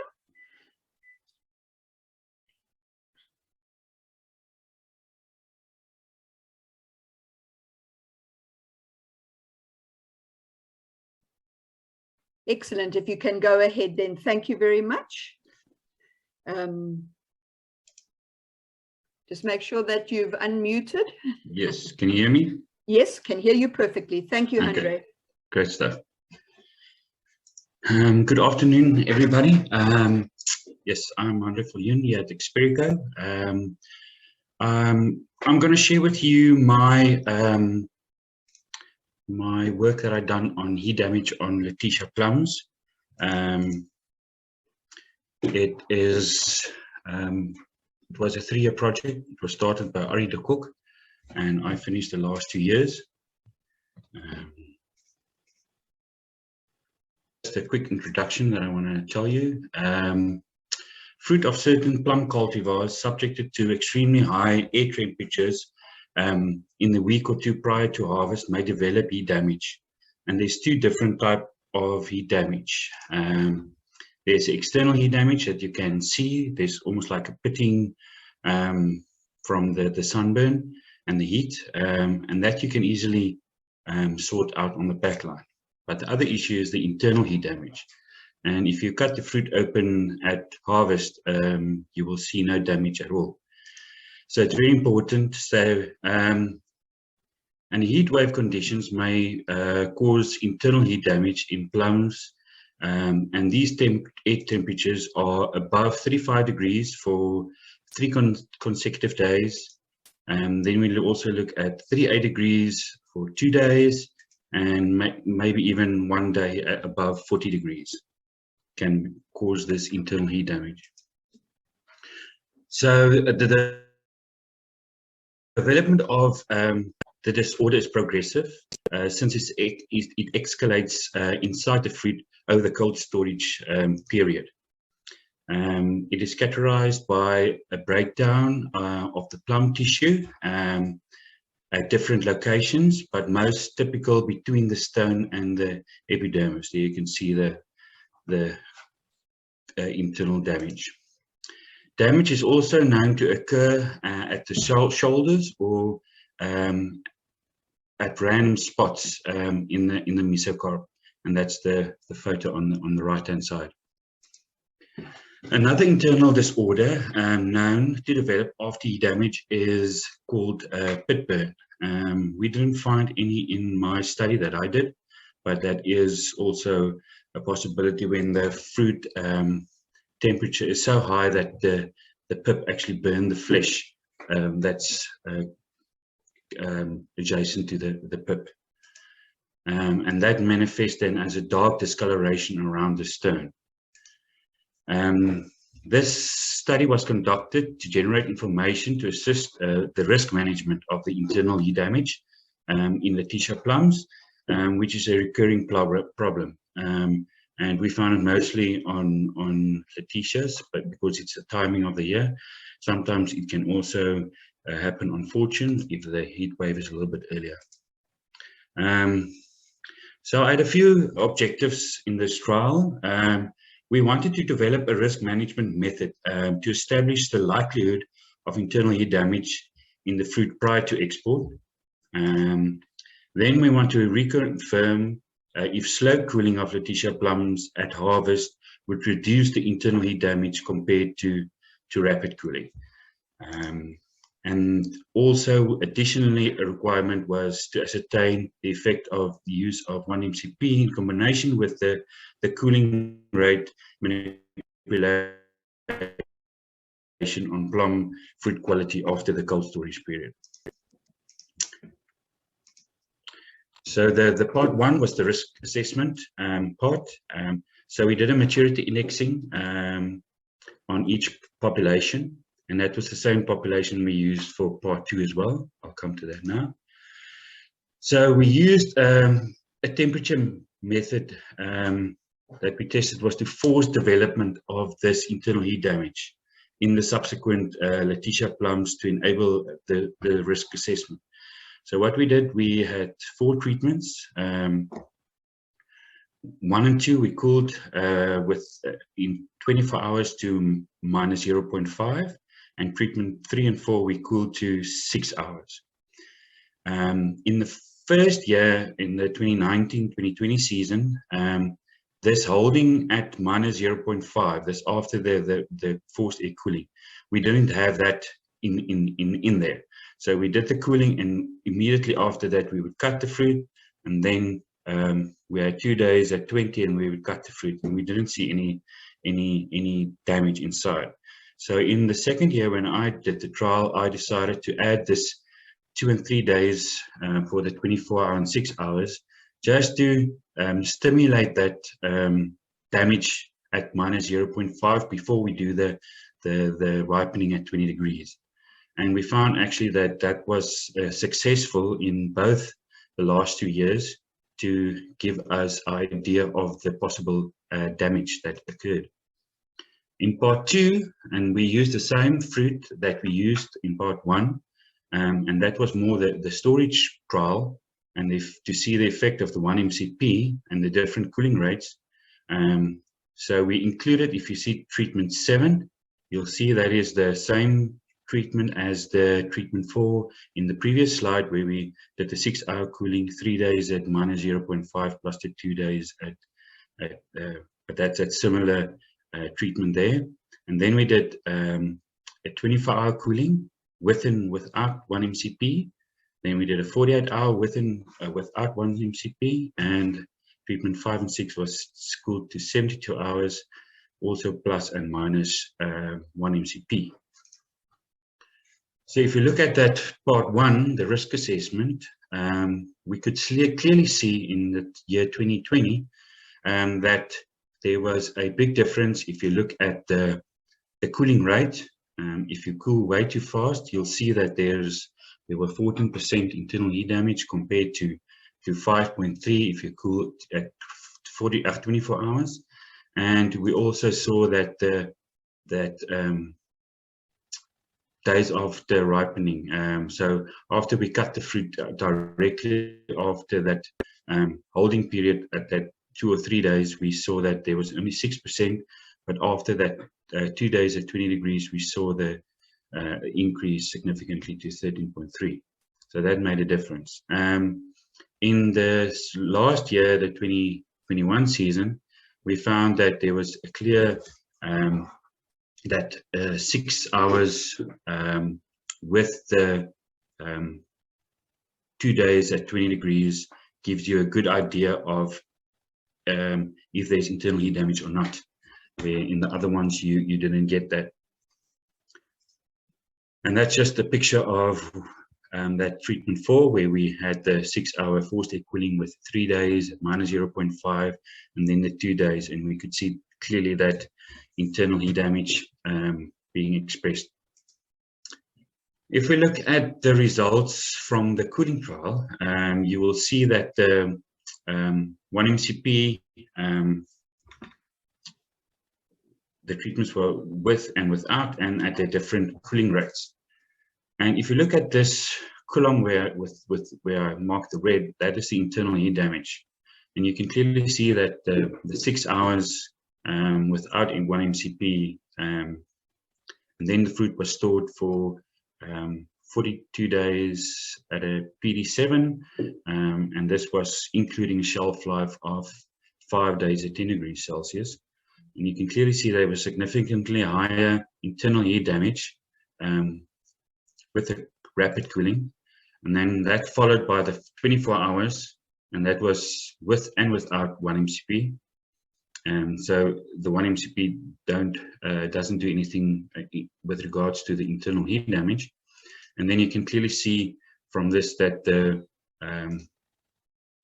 48 hours with 1 MCP gave you 0 internal heat damage. Also, a problem that we saw was a little bit of shrivel issues in this population. We didn't monitor the relative humidity levels in the cold room while this was happening, because that was not the aim of the trial. So the shrivel was good there, and you can see it was a little bit higher in some of the other treatments with the longer cooling, and even with the very short cooling, it was high. But if you look at the total internal disorders, it was clear that the slower cooling with 1-MCP gave you the best results in terms of total internal disorders. You can also clearly see that the 1-MCP did have a beneficial effect. If you look at each temperature regime, if you use the 1-MCP, you will definitely have firmer fruit. So that's good if you use a slower cooling rate. That might lead to riper fruit. If we look at that was the 2020 results. If you look at the last 2021 results, this was after the PD7 that we and directly after the storage, we could see basically the same effect that we did see the previous year, where the rapid cooling at 6 hours gave you a big, significantly higher internal heat damage. And that was followed by the 24 hours with around about 12%. And then if you go with the 48 hours with 1-MCP and the 72 hours with and without MCP, you got 0 internal heat damage. Obviously, with your longer cooling rate, the 70 hour without 1-MCP, you had a slight over-ripeness, but that was very low. Once again, you can see the shrivel levels with the longer cooling is a little bit higher, but that was due to obviously the longer exposure to air movement around the fruit, and obviously there was a bigger difference in the VPD in that cases. And once again, you could see that the beneficial effect of the Smart Fresh with regards to your flesh firmness. And then if you look at the total internal disorders, it was clearly that the 48 hours and the 72 hours with Smart 1-MCP was significantly lower at 0% total internal disorders.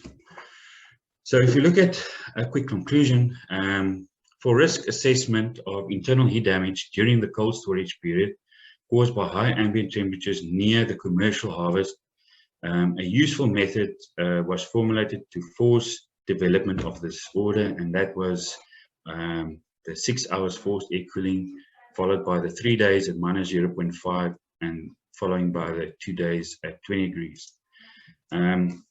Obviously, the presence of this internal heat damage after exposure to this regime only provides you a yes and no indication. It will not give you exact quantification of how bad it is. So yeah, like I said, it doesn't indicate the severity of the problem. Cooling in the 72 hours to 72 hours gave a significantly lower level of internal heat damage compared to the faster cooling as with the 24 hours. And you also had a increased flesh firmness. We had a bit of an increased shrivel with the 72 hours, but we had less skin cracks and less gel breakdown in some of the years. So recommendations will be that so after heatwave events in a week or two before harvest of Letitia plums, slow cooling, and that is the 48 hours, should be implemented as a matter of urgency. 1-MCP can be used to retard fruit ripe softening during the slower cooling and the subsequent 42 days dual temperature storage. In addition, a sample comprising of no less than 250 fruit should be drawn for risk assessment of internal heat damage using this system. Then you'll have a good idea what your risk will be with regards to internal heat damage. And if you see that you've got internal heat damage, or you suspect that, you must use a shortest cold storage as possible, since the internal heat damage is progressive during that period.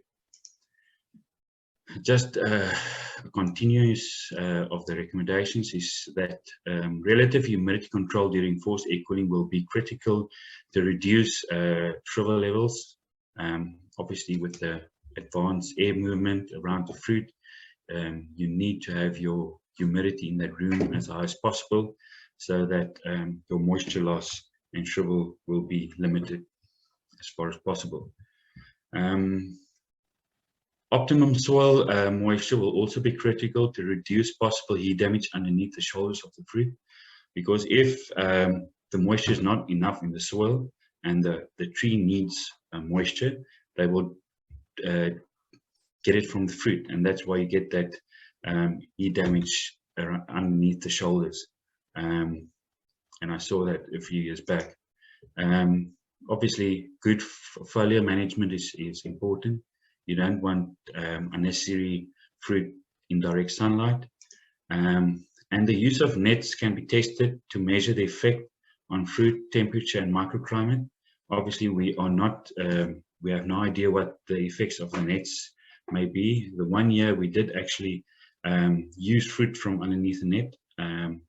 That producer told me that you have a delayed warming inside the canopy, but it might last a little bit longer. So we'll have to, but we didn't test any temperatures. So we'll have to, in the future, we're going to do another trial on heat damage, and then can include a block or two with nets so that we can measure what the effect of nets can be. But otherwise, yeah, that's the only knowledge we've managed to gather at the moment. But we'll definitely in the future do some more work to see where the problem starts, and then how we can eliminate that or minimize the risk. Thank you very much, guys, and thanks for funding this work. Thank you. Thank you very much, Andre, for a very interesting presentation. And I see there is a question from Elke. Andre, how does packaging and 1-MCP influence these disorders? Like I said previously, the 1-MCP did not reduce the internal heat damage, but you had other positive effects of increased flesh, higher flesh firmness compared to those without, and because of the step down cooling, your fruit will be longer at a higher temperature. So it might, if you don't use, like we saw there, that you'll get riper fruit and low fresh firmness if you don't use SmartFix. So personally, I would definitely recommend that if you do a step down cooling of the stone fruit to reduce that. And in some cases, in the second year we did that, we had a lot of skin cracks. You had even slower skin cracks in the fruit. But yeah, that's something to debate. But definitely, that's just a handbrake to limit any other possible side effects due to the slow cooling. And packaging wise, we didn't test different packaging in this trial. We just used the commercial plum wrapper or shrivel sheet that's perforated in this trial that you will use commercially with the speedy dual temperature plum, and we only removed that wrapper at the start of shelf life. We removed it, so it was without it on during shelf life. But yeah, we didn't measure the effect of packaging on internal heat damage, but it's definitely more to do with the rate of cooling than anything else at the moment. Thank you very much, Andre. And if you don't mind, there was a question that I saw that came through a little later from Elke to Dr. Wouter Schröder.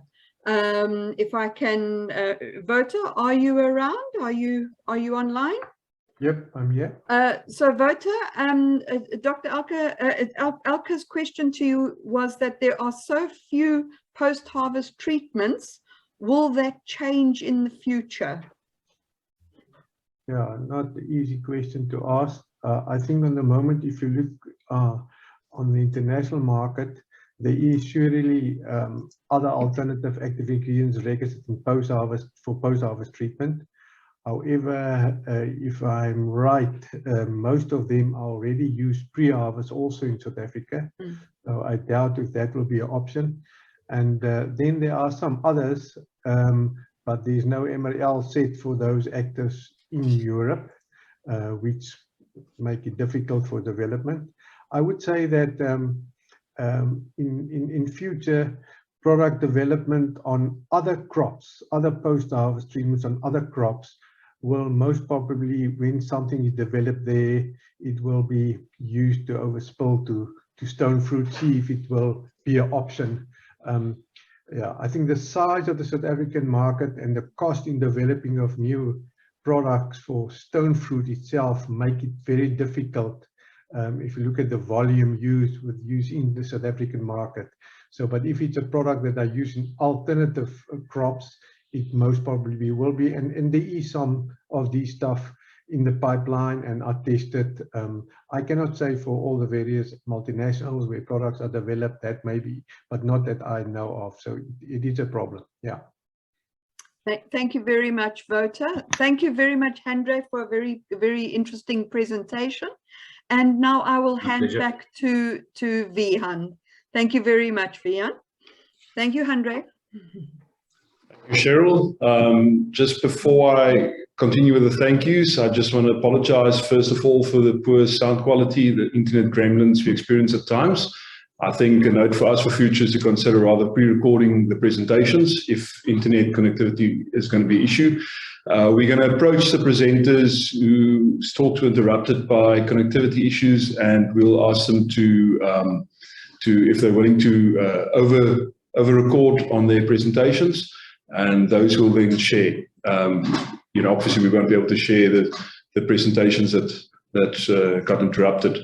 All right, with that being said, I want to thank all the presenters, of course, 13 presenters. I think certainly that nobody can go away from this day today and say there wasn't at least something you got that you could use or that was of interest. I also want to thank you for keeping the time. I want to thank the chairs for their professional officiating and making sure we kept to the time, and the background, Tian and Marino, also for making sure that everything was going smoothly in terms of the admittance of people into the Zoom meeting. All right, so thank you very much, and we'll do this again. It was a nice big number of people who attended, and it shows that there's definitely a need. I've already spoken to Hillcrow's communications officer and manager, and we'll be looking at potentially writing articles based on some of these presentations for your further consumption as part of the SF Fruit Journal or maybe in the Hillcrow newsletter. All right, thank you everybody, and enjoy the afternoon and the rest of the day and a few days left to Christmas. Travel safely and yeah, stay safe for the rest of the year that remains.